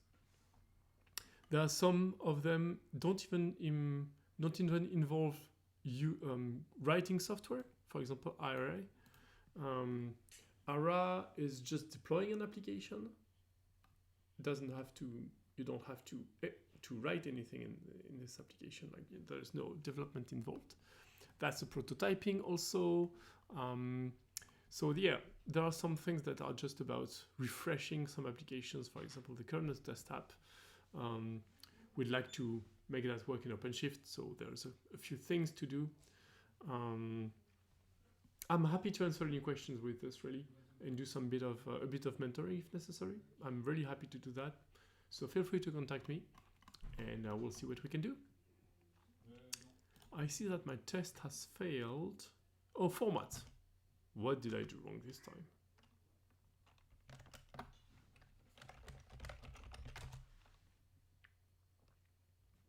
Yeah.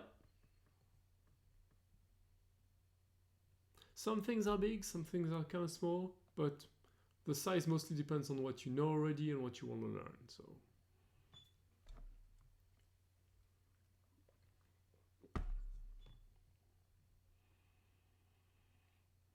what's wrong with the formatting?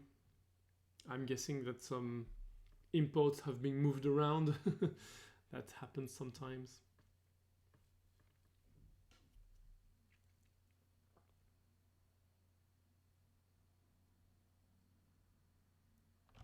Is there something else that broke? Yes. Python 3. Oh, the unit test failed. Okay. What is wrong there?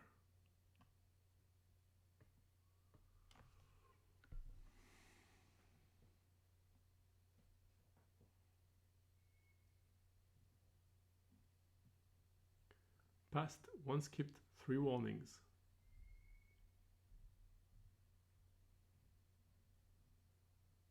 Oh, coverage is not right. Okay, yeah, definitely.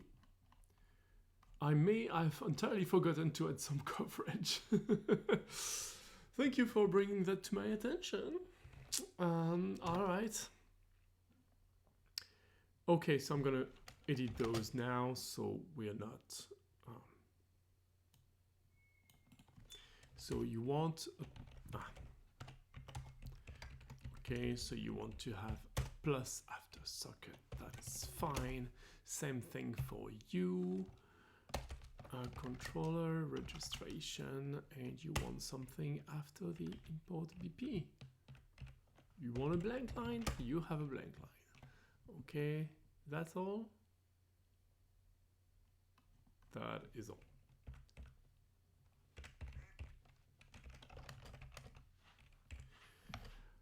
That's a very good question. So question is, how do you write your code so you minimize the number of bugs? I write my code to be testable. I think that's the most important thing. I write my code so it's possible, and even if possible, easier to write tests for it. So let me explain that. In testing theory, there are 3 kinds of bugs. There's a bug where your code is doing something and it's doing it wrong, basically. Like, you thought about the problem, you thought about the issue, and you thought wrong, and there's a bug. You know, it's a component that's supposed to be doing something, and it doesn't do it well. It doesn't do it properly. That's the kind, like the kind of that's the most common kind of a bug. You know, like, I have this thing and I have this this test, and it's failing. Okay, it's not taking all the cases into account and it's breaking. Okay, that's case number 1. Case number 2 is 2 components that are working well in isolation and that break when they are connected to each other. For example, you have this component that outputs this format and this other component that should read this format, and they don't understand the same format. And as a result, you can look at the components that they will all seem to be looking well, but once you start up your application, it all explodes. This is an integration problem, and it's called an integration test case, and it's usually very visible because usually you start up something and it explodes. And then there's this 3rd kind of bug, and that's the kind of bug that is the hardest to detect. It's, for example, you change something in a template, in an HTML template, and now instead of having a name in a box in the corner, the name overflows, for example, and like you don't see all the text, or there are some things that have moved around graphically on the page, for example, if it's a web page. That's the sort of thing that is the hardest to detect, because it usually involves a human looking at the page and telling you, no, that looks weird. For each of the 3 kinds of bugs, you have a different testing strategy. For the most common kind of bug, the bug of something going wrong, you have unit tests. Unit tests are small tests that only test a component in isolation and make sure that it's doing what it's supposed to be doing. That's the test that is supposed to be running very fast, and you're supposed to have a lot of them. And they are supposed to ideally cover all of your code. That's why you have test coverage. The second kind of bug is an integration problem between 2 different components that work well in isolation but don't work with each other. And that's where you need integration tests. Integration tests are test that will start up the entire application, give it some input, and look at the output. That's usually tests that are way slower to run because you need to start up a ton of things. Like in Noggin, for example, you would need to start up IPA, you would need to start up things here and there, you would need to like make queries as if you were a client of Noggin and look at the answer. It's most visible in body, for example. If you want to look at the body integration tests, it's running, I think, like 5 or 6 applications in containers. There's Greenwave, there's WaverDB, there's I think there's IPA for authentication, there is probably Epsilon for authentication as well. It runs a ton of things and it's very slow. But you're unlikely to have a lot of tests, integration tests. I mean, you may have a lot, which will be cool, but if you have a lot of integration tests, it means you have a huge metric ton of unit tests. You'll always have more unit tests than integration tests. The third kind of bug is way harder to test. That's the kind of test that you would use something like Selenium for. Selenium is a testing framework where it starts a browser and it will compare kind of screenshots of the browser. Maybe not screenshots, but like different things. Like it will start up an entire browser headless and run the test, like click on things, etc. And that's of course way slower. Because you need your entire thing and then you need a complicated client. So what I usually do to minimize the number of bugs is make sure that when I write the code, I don't write the test at the same time or even before that, but I make sure that it's going to be testable. I make sure that my component is doing one thing or few things and not trying to do everything, because if you have a component that does few things, then it's going to be easier to mock the environment around it and test it in isolation. All the things that are going to be variable, I try to have them separated. For example, database connections, try to have that in a place where I can mock it out, or where I can point it to a different database if necessary for the tests. If there are constants, if there are things that read the current time and date, that's pretty common, then I try to make sure that I will be able to mock that in tests to make sure that my code can be tested. In general, if you try to have smaller components that only do one thing and do it well, if they only do one thing, it's easier to make sure that they do it well. And then you can have factories. In programming, we call that factories. That's basically functions that instantiates all your objects. And you can have factories that will instantiate the objects, pass them the data or like the configuration that they need to work, and make the glue that connect all your different pieces together in factories. And so these factories are where you're going to have all your integration bugs. But then you know where to look, and that's easier.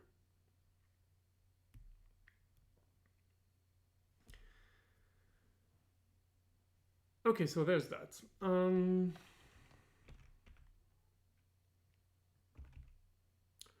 Where was I? Yes, formatting errors, and then, sure, you're welcome. Formatting errors, and then I hope that answers a bit of your question, even though there is no magical thing to make sure that your code doesn't have bugs. Oh yeah, there's one more thing that I haven't mentioned. It's not very popular in Python yet, even though it's gaining traction, and that's all the type hints that you can add to your code. It's very popular, at least I should say it's mandatory in TypeScript, for example. You can add type hints to the arguments of your function and the return values, so that then you can run something like MyPy that will test that your function is actually returning the type of data that it's supposed to be returning, and that your function that expects some value from a function that it's calling is actually getting the right value. That helps get rid of a whole class of bugs. All the cases where you have your function and you decided that when you couldn't really get the information you wanted, you would just return none, and then you call that function from another function and you forget that it can return none sometimes, and then at some point your value is none and you don't expect it and things blow up. Having something like typing, like MyPy, in your Python code is going to help with that quite a bit. It's also a bit of a grind work to add to an existing piece, to an existing code base. So either you're very motivated and you do that, or you start with type hints. But they are really, really popular these days in Python, and that's a good thing.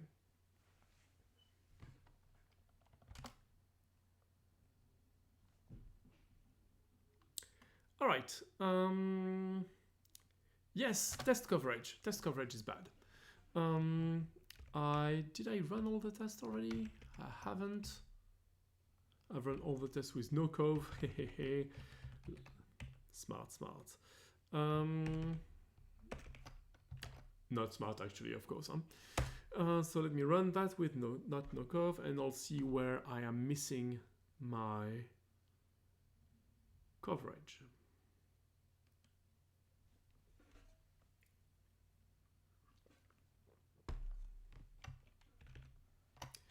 So coverage is going to generate data in HTML cov here.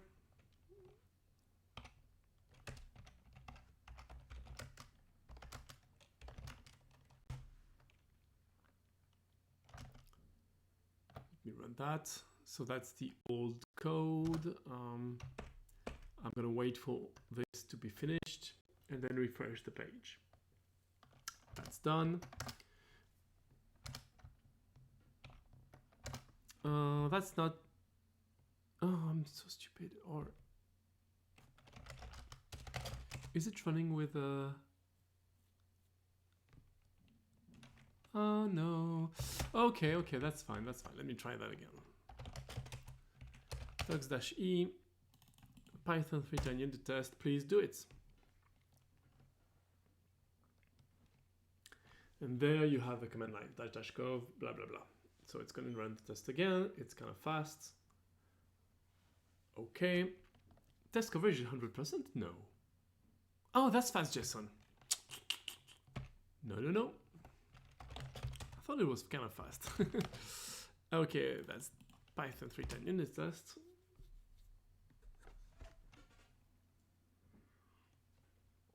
So I try to aim for 100% coverage. Not because I think that that's the only way to have few bugs, or that it's very important to have 100% and not 99%. I mean, I can understand that some things are really not important to test. That is true. That said, if you aim for 100% testing, then you're less likely to be sloppy and lazy and just decide that this thing is not so important to test just because I don't really have the time to write the tests, and or I don't want to write the test right now, or all the excuses that you can give yourself. So I try to aim to 100% testing coverage, even though I agree that it's not the most important thing in the world, just to make sure that we,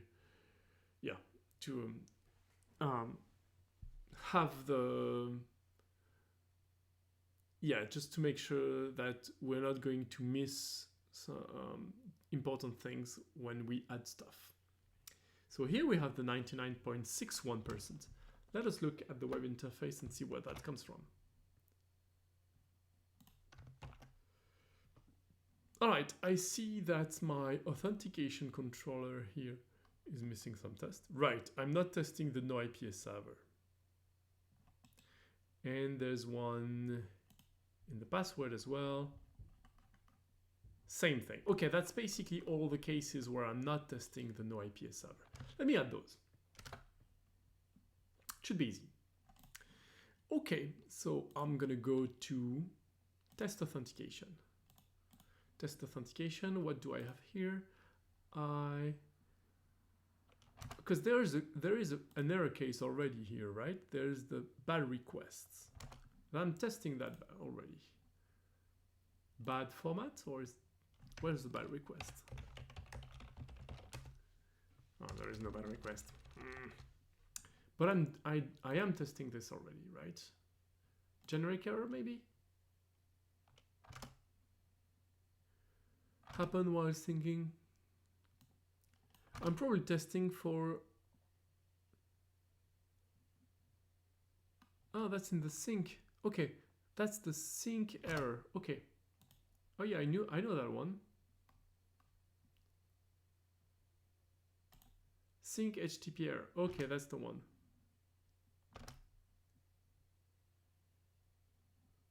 Okay, and now I'm going to add another one.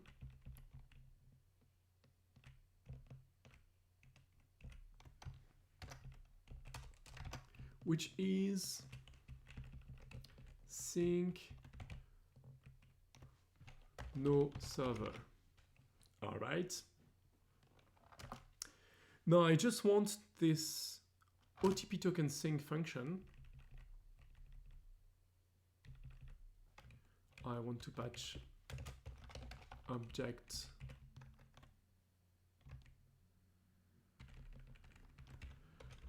logged in dummy user OTP token sync. I want to make sure that this raises no IPA server. Where does this come from? This comes from the IPA module.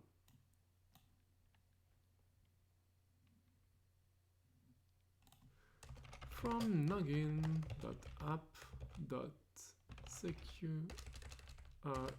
Oh, I should actually import security. Oh no, not app. From Noggin import. Right, from Noggin import security. Right, so I have this security module right here, and I can say security.ipa.noIPA server. Okay. Is it going to use the error itself? It does not. Okay, I'm right. I'm sending that, and I expect something. I expect an error to be no IPA server available. Right? No IPA server available. That's going to be one. And now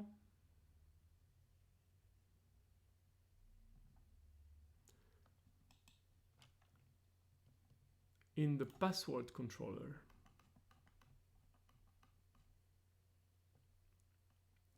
in the forgot password change. So test password.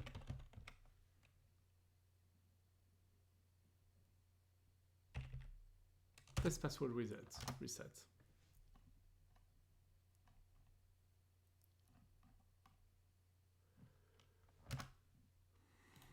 So there must be a test for I'm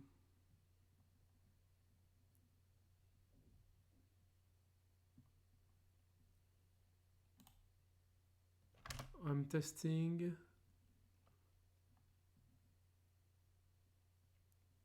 I'm probably testing could not change password. That yes.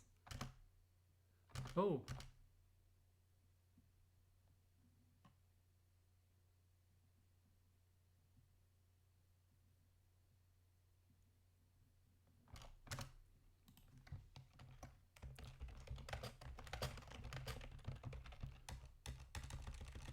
Okay. I'm surprised that this actually works, because I see in the code that it says could not change password, please try again. That said, it might be translated in English to could not change password full stop, because that's a translation, and that's anyway, that's a different issue. So translated string. So now I'm going to call that test reset no server. Well, no IPA server, actually. That's fine. Or I should call that the same way in the other one. Right? Should call that the same way.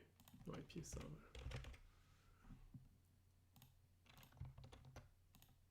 And here,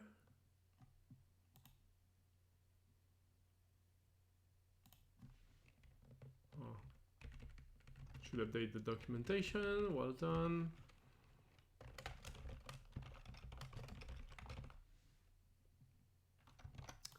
And here what I'm going to do, instead of raising the free IPA exception, free IPA error here, I'm going to raise no IPA server. That's what it's called. Yes, I don't obviously don't have it, so I need to import it from Noggin. Import security, right? Security.ipa.noIPA server. Okay, so now I send the same thing, and I don't see could not change password. I should see no IPA server available.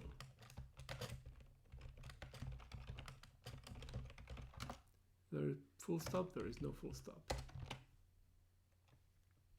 Okay, that's another one. So what's missing? What's missing then? In registration, there's probably one as well. Yes, indeed. Yes, indeed there is. So test registration. And I have here delete error. No, that's not the one. Test registering.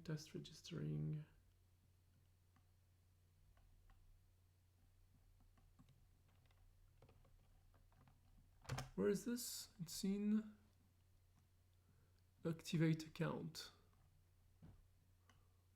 Well, I'm probably looking for something like but an error. Yeah, okay, that's the case. Generic password changer, yeah, that's exactly that. Let's make another one. Test no IPA server. When no IPA server is available. So basically the same thing, except this side effect thing here is not this. It is no IPA server. Okay, same thing, I need to import that. Oh, maybe not. There you go. Already imported. Should do the same thing, no? Yeah, I should do the same thing on the other ones. I should probably do the same thing.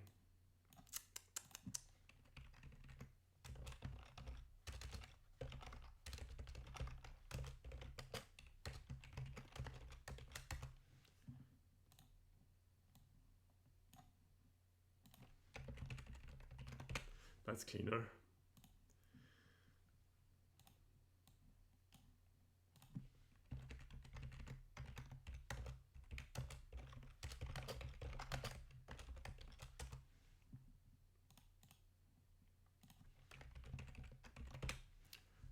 Okay. Yeah, that's cleaner.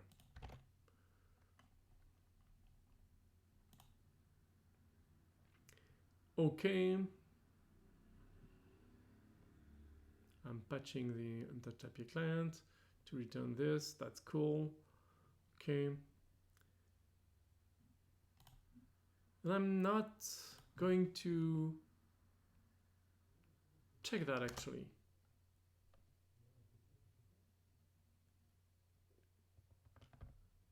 Right, I'm testing. It's not redirecting. Right, this one is redirecting, this one is not. It's just, yeah, that's wrong. It's not a search redirect with Flash. It's assert form generate error. That's the error.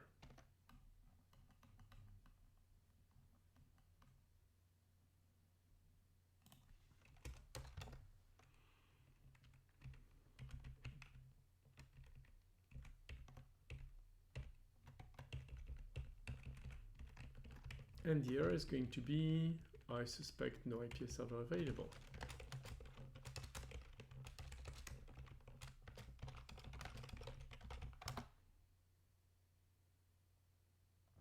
Yes.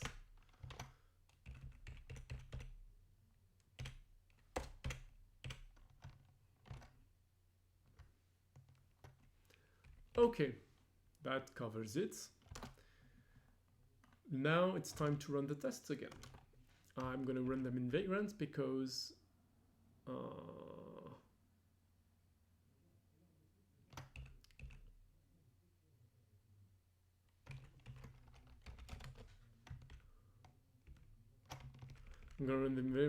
I need access to IPA. That's new test, so it's gonna make calls to IPA, right? Okay, do it.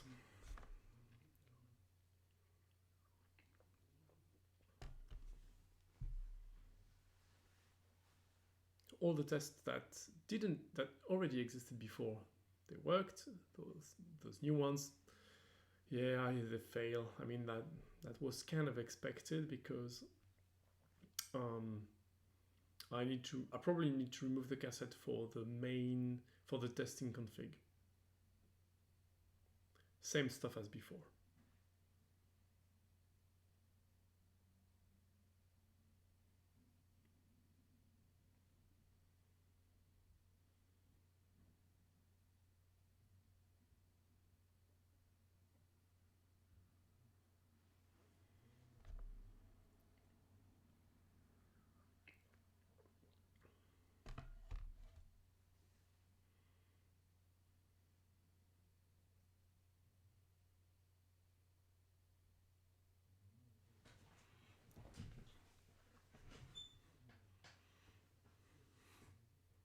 I want to grab another apple.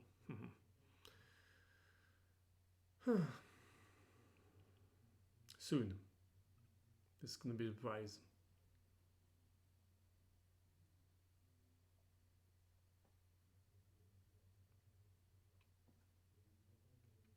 So it's failing, but I know why.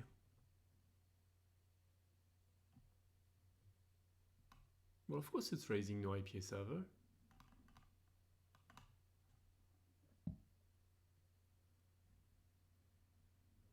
That's the plan.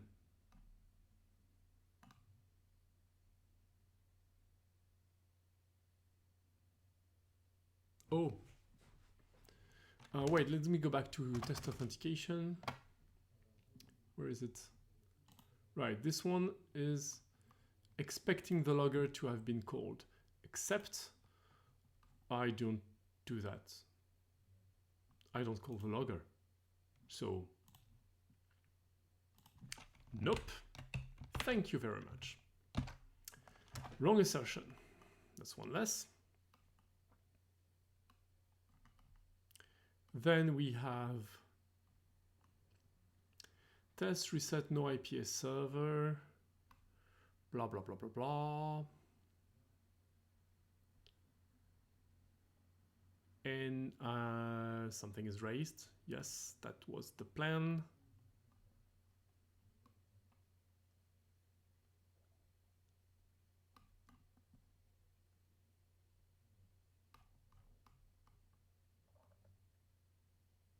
Wait, what?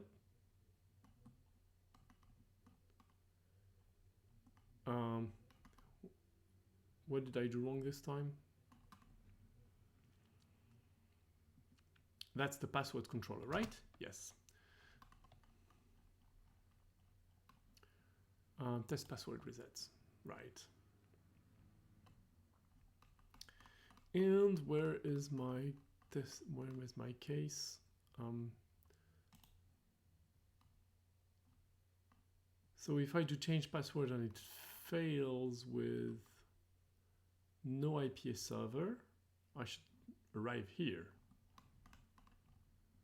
That's change password that should be called or and mocked. Yeah, test reset no IPA server. Right, the client mock change password is the one that is going to raise. Okay, that's cool. That's all good.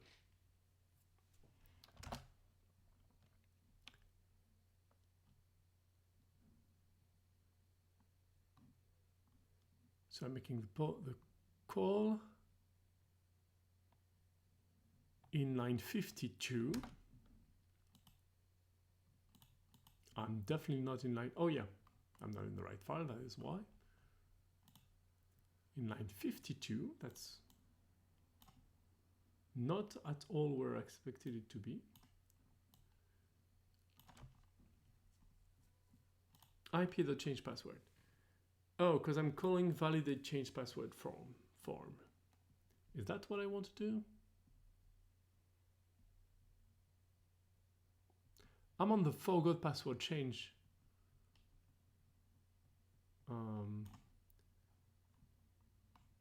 I am on forgot password change flow, right?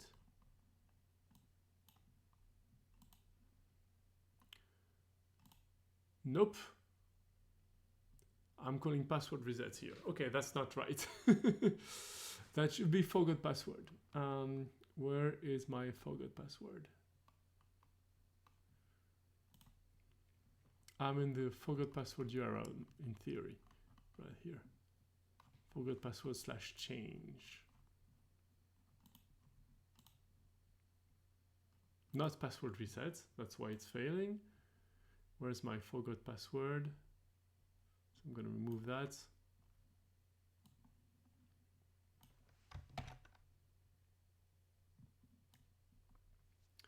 Where do I have forgot password?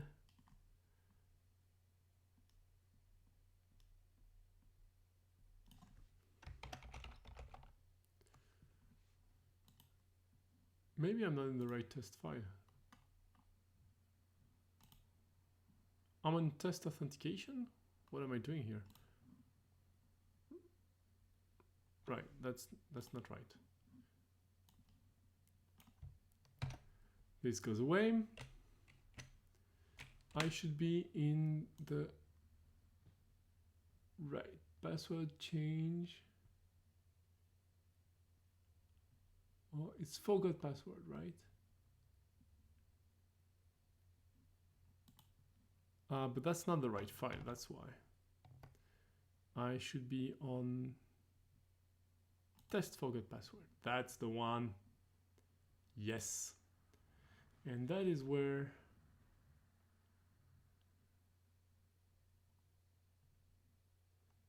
post generic error, I'm pretty sure that's where I'm supposed to be to put my stuff. So post generic error, I suppose, is where's my password file? There it is. So generic error, what is it? Generic error is could not change password. Please try again. That's the one. Okay, cool. Okay, so I want to use this sort of test, except a bit different. I don't want the user mod to cause a free IPA exception. I want it to cause a no IPA server exception. Right. Password change token. Okay.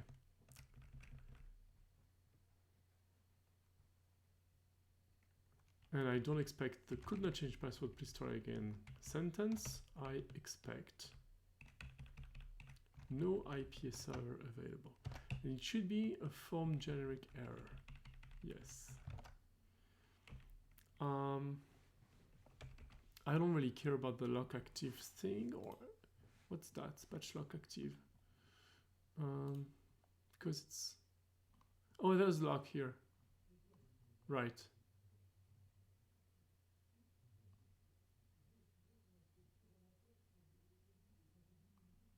Yeah, I shouldn't unlock, that's why. Okay, that's good. That's fine. There's a call to logger, and there isn't one in the no IPA server available. So I'm going to not assert that my wait, what?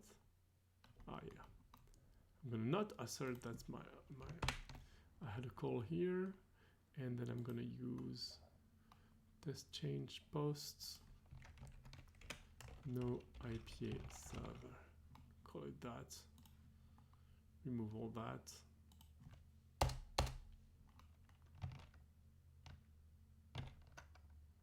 Save it.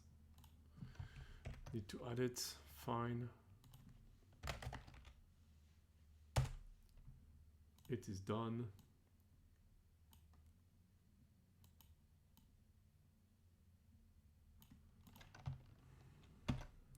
I suppose the logger I don't need to patch since I'm not testing it. Right, what if I run the test now?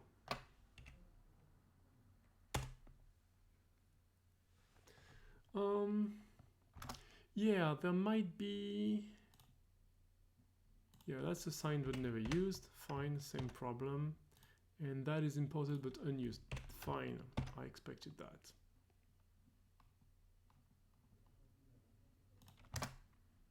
Oh, it failed again? Yeah, we'll see why. Yeah, there's no one that failed.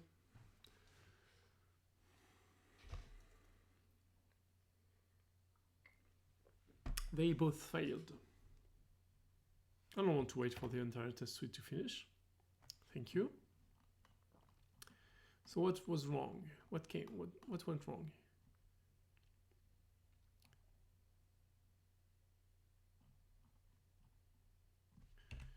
You know what?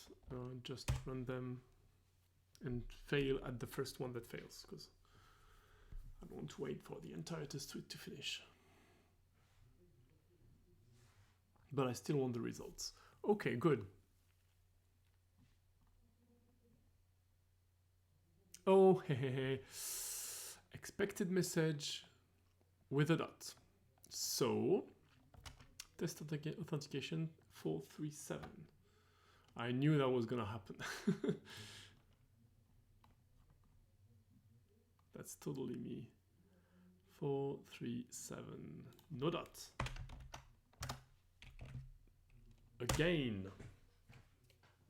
Did I put a dot on the other one?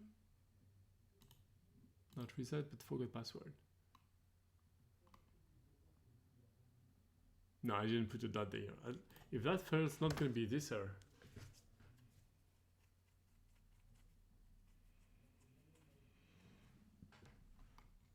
So,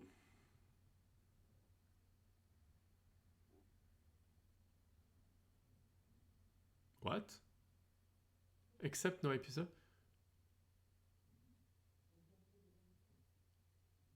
Exceptions must derive from base exception. Wait, what? But, oh, I'm raising it. Oh, that's crazy. Yeah, thanks for testing it. Okay. I'm raising this. This makes no sense. I'm just adding this error to the filters.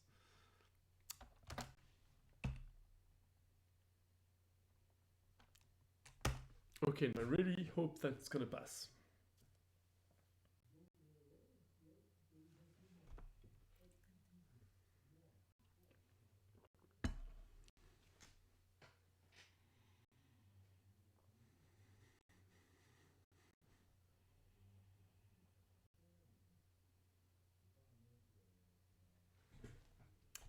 If that works, I'm getting an apple.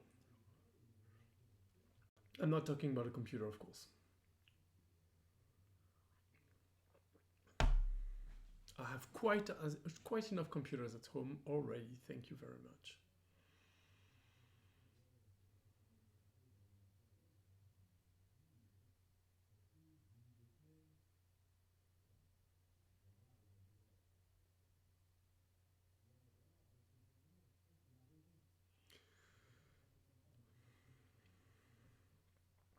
So I forgot to test the cases, and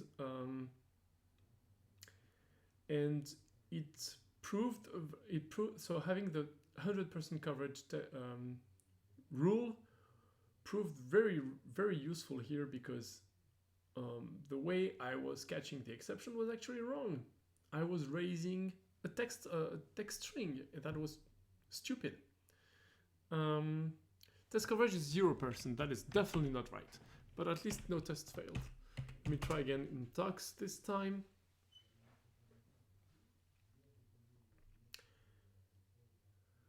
I don't know why it doesn't work on in Vagrant. Possibly some configuration of coverage that isn't right. Failed to generate report, no data to report. Yeah. I'm not exactly sure why, I'm just gonna run those again.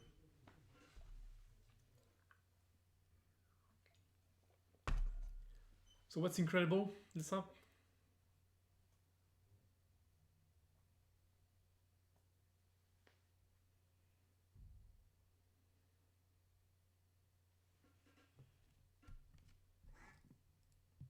Ah, the bug fix process. Thanks. Yeah, I get better with the amount of bugs that you fix, and then you know the mistakes you make. I know I have I'm not good at being like I have attention issues, like a lot of us, and sometimes I make stupid mistakes that I recognize as, oh yeah, that's totally the kind of mistake that I can have made. Okay, coverage is not 100%. Let us see what's missing now.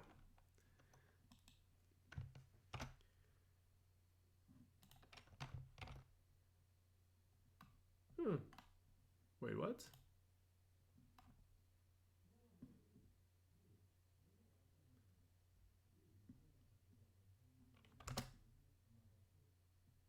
That is weird.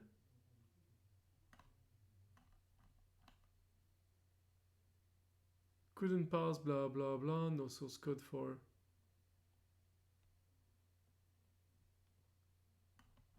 Well, that's not normal.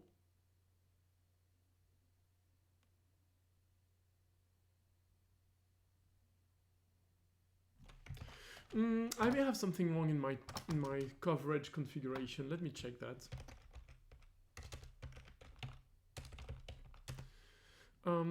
Coverage. Oh, it's not here? Okay. Maybe in the dot coverage file?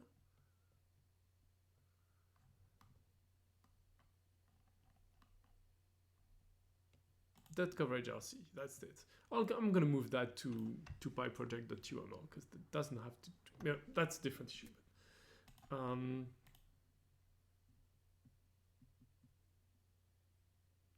Seems correct though. Poetry run coverage, erase, clean it. Now my Tux configuration, I'm not so sure.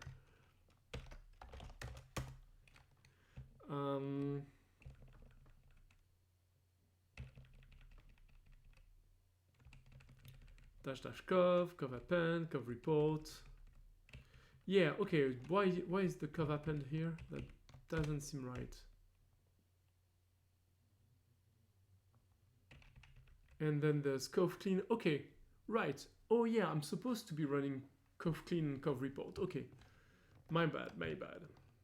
I'm not supposed to be running only this. I'm supposed to be running cov clean, this, and then cov report. But I've erased the coverage. I've erased the coverage data. So I need to run all that again. Please be patient.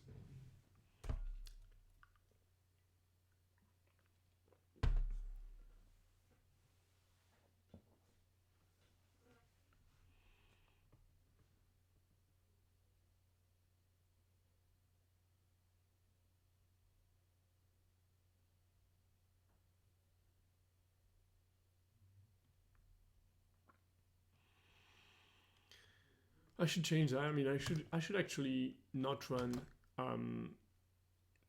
pytest.gov because it's not really necessary, and the person who wrote coverage doesn't really recommend it. You can run coverage -m, so the coverage is going to be the wrapper that runs another command. It's probably preferable. I haven't done that though. So that's an issue for another time.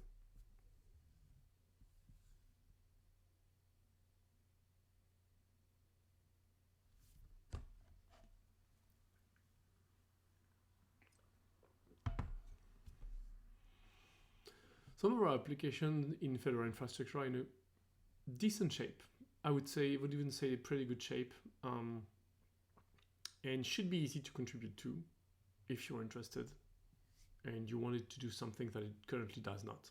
Some other applications are in a very sorry state and haven't been maintained for years, and that's a bit of a problem. Problem that we're hitting regularly whenever a rel version goes end of line. Hey Noir, 1, 2, 3, 4, 5, 6, 7, 8. How are you doing?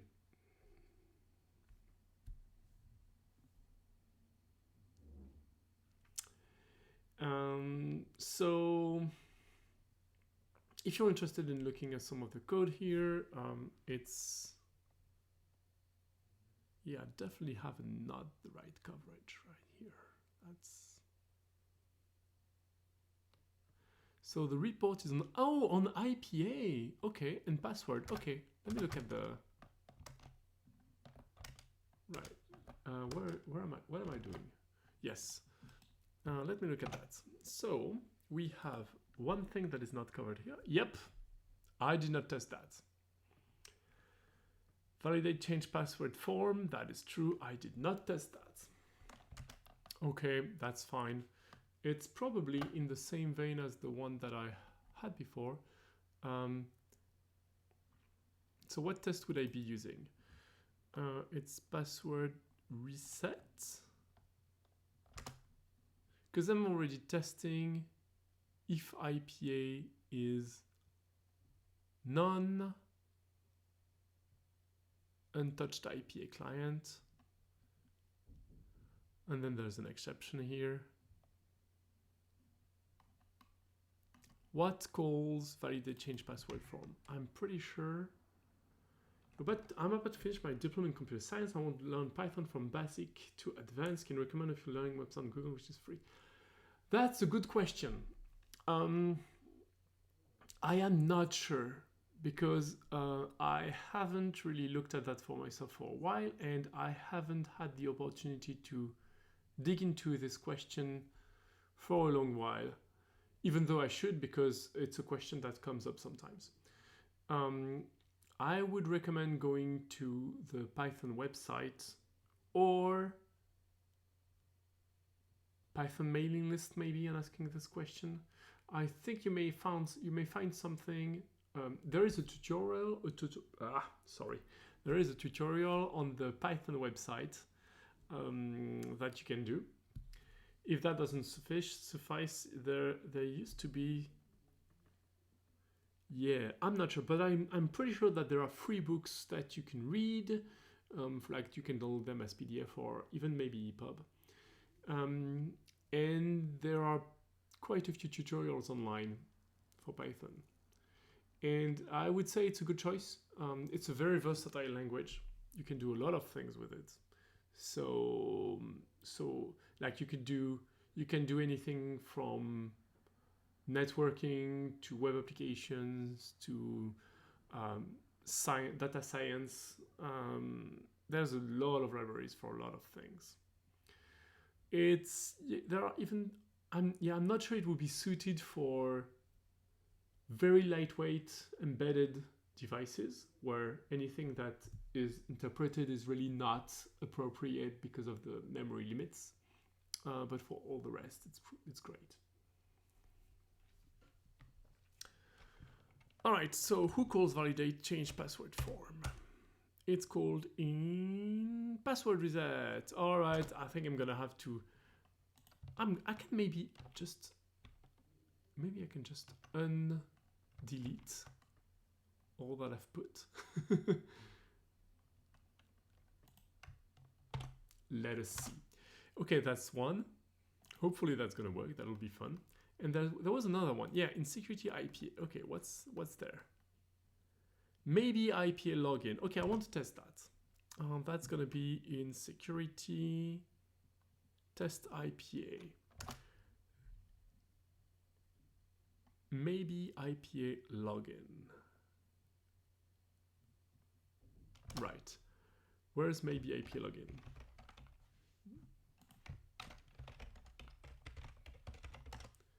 Okay, and I'm testing it here. So maybe IPA login, I'm gonna test as well, but I'm going to test with no IPA server. I don't think I even need VCR for that, because I don't think I'm making any network calls actually. Maybe IPA login.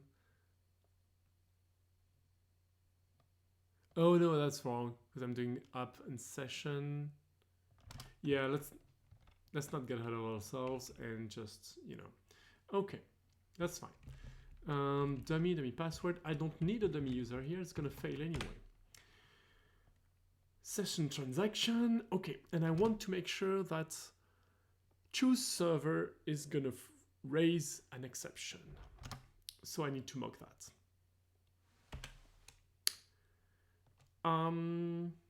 Do I have mock installed? Imported already? I do. Okay, so I'm gonna just patch it with patch. That's gonna be noggin.security.ipa.choose server as choose server dot side effect, and that's going to be the no IPA server. And then I make the rest of the calls. Assert IPA is actually none. Right.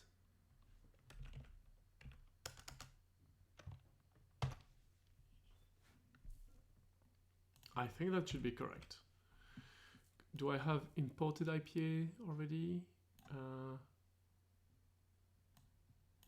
Yeah, I have it here. Okay, that should fix it. Let's try to run those two tests again. Are they going to work? So I don't want Cov, but I do want to run all the tests that contain no IPA server, actually. That would be great. No IPA. You see, PyTest can let you choose which test to run with an expression that matches against many different tests, and that can be in different directories, right? So it fails here in pretty much the same vein as before. That's because I'm probably not mocking the right thing. Yeah, that was the thing that was failing before, and I just restored it and hoped that it would pass, but obviously that would be too easy. I'm not patching the right thing. I want to patch whatever fails here.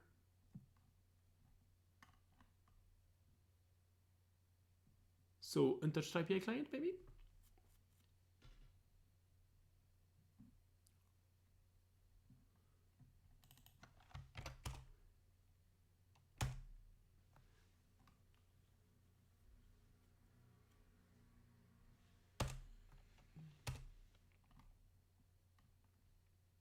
Right, I want to patch and test IPA client. That's gonna be here. Oh, I'm already patching that. I return the mocker. And that's change password, but that's not, no, definitely not. Okay, I'm patching that, and I want that to have a side effect, actually. I want that to be the side effect. Untouched IPA client, I want that to raise an error whenever it's called. Because that's the thing. I'm calling it here. I want that to fail, so I get into this branch. Correct? Yes, correct.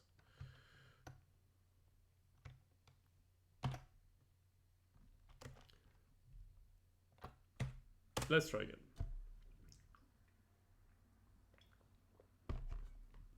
And there it is. Okay, now let's run the thing entirely so I get my test report with all the coverage. And I hope it's gonna be 100% this time.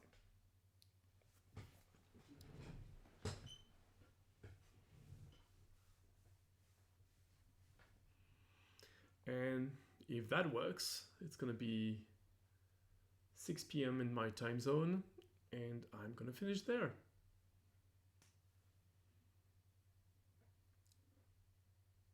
It's gonna be a 3 hours long stream, which is already good enough.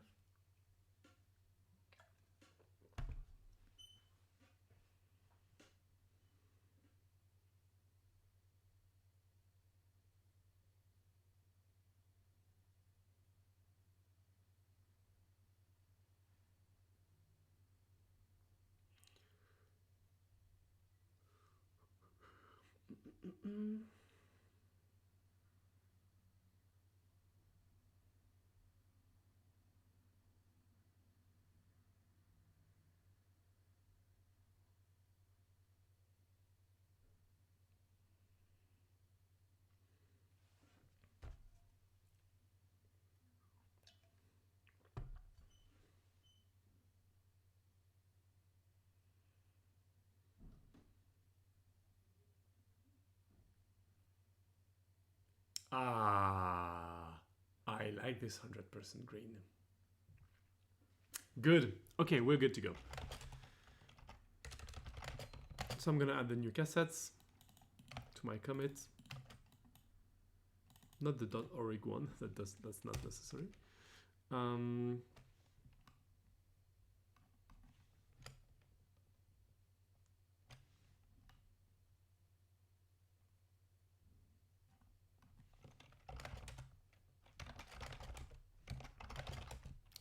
Yes, I think we're good to go.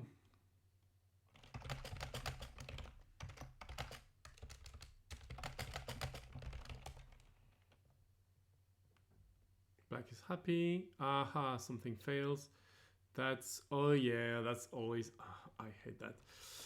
I need to fix that configuration at some point. In the meantime, I'm just gonna bite the bullet and do it here. Yes, Noggin message is actually part of Noggin's. Please put it here. Thank you. Same comment for you right here. Noggin message is considered as part of Noggin. And the same goes for you as well.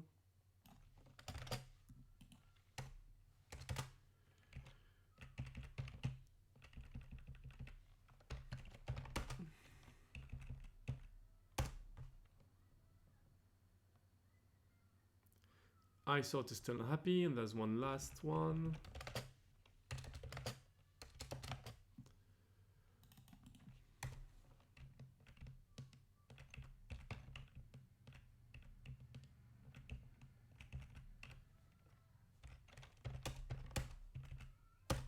That is because the pre-commit checker is Fleckate and iSort. And in my editor, my linter is rough. And though I have configured things for iSort that I haven't configured for rough, so okay. push it and do again and try again. So that's good. Now in my here I should be good to go. I'm just going to test the format again, just to make sure that I haven't missed anything.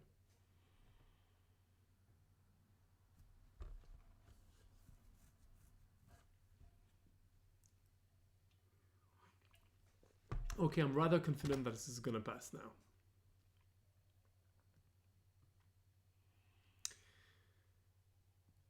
All right. Well, I hope it was interesting for you. Who manages to go till the end? Yay, well done, people.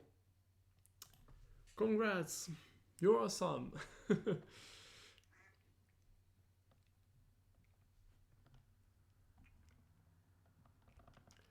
Alright, this is gonna pass. I'm pretty sure that this is gonna pass. It's not like I said the same thing many times before, you know, but this time for real. So we'll finally be able to merge that thing. Okay, what else do I want to say? Not much, just have a look at this infrastructure/projects page on the wiki and then try and find something that is of interest to you, and I'm happy to help lay it out or organize the code or think about how it should be done, because any code that is written is ideally maintained by you. If it is not, it falls on the lap of the team that I'm part of, and so I would like that code to be as maintainable as possible.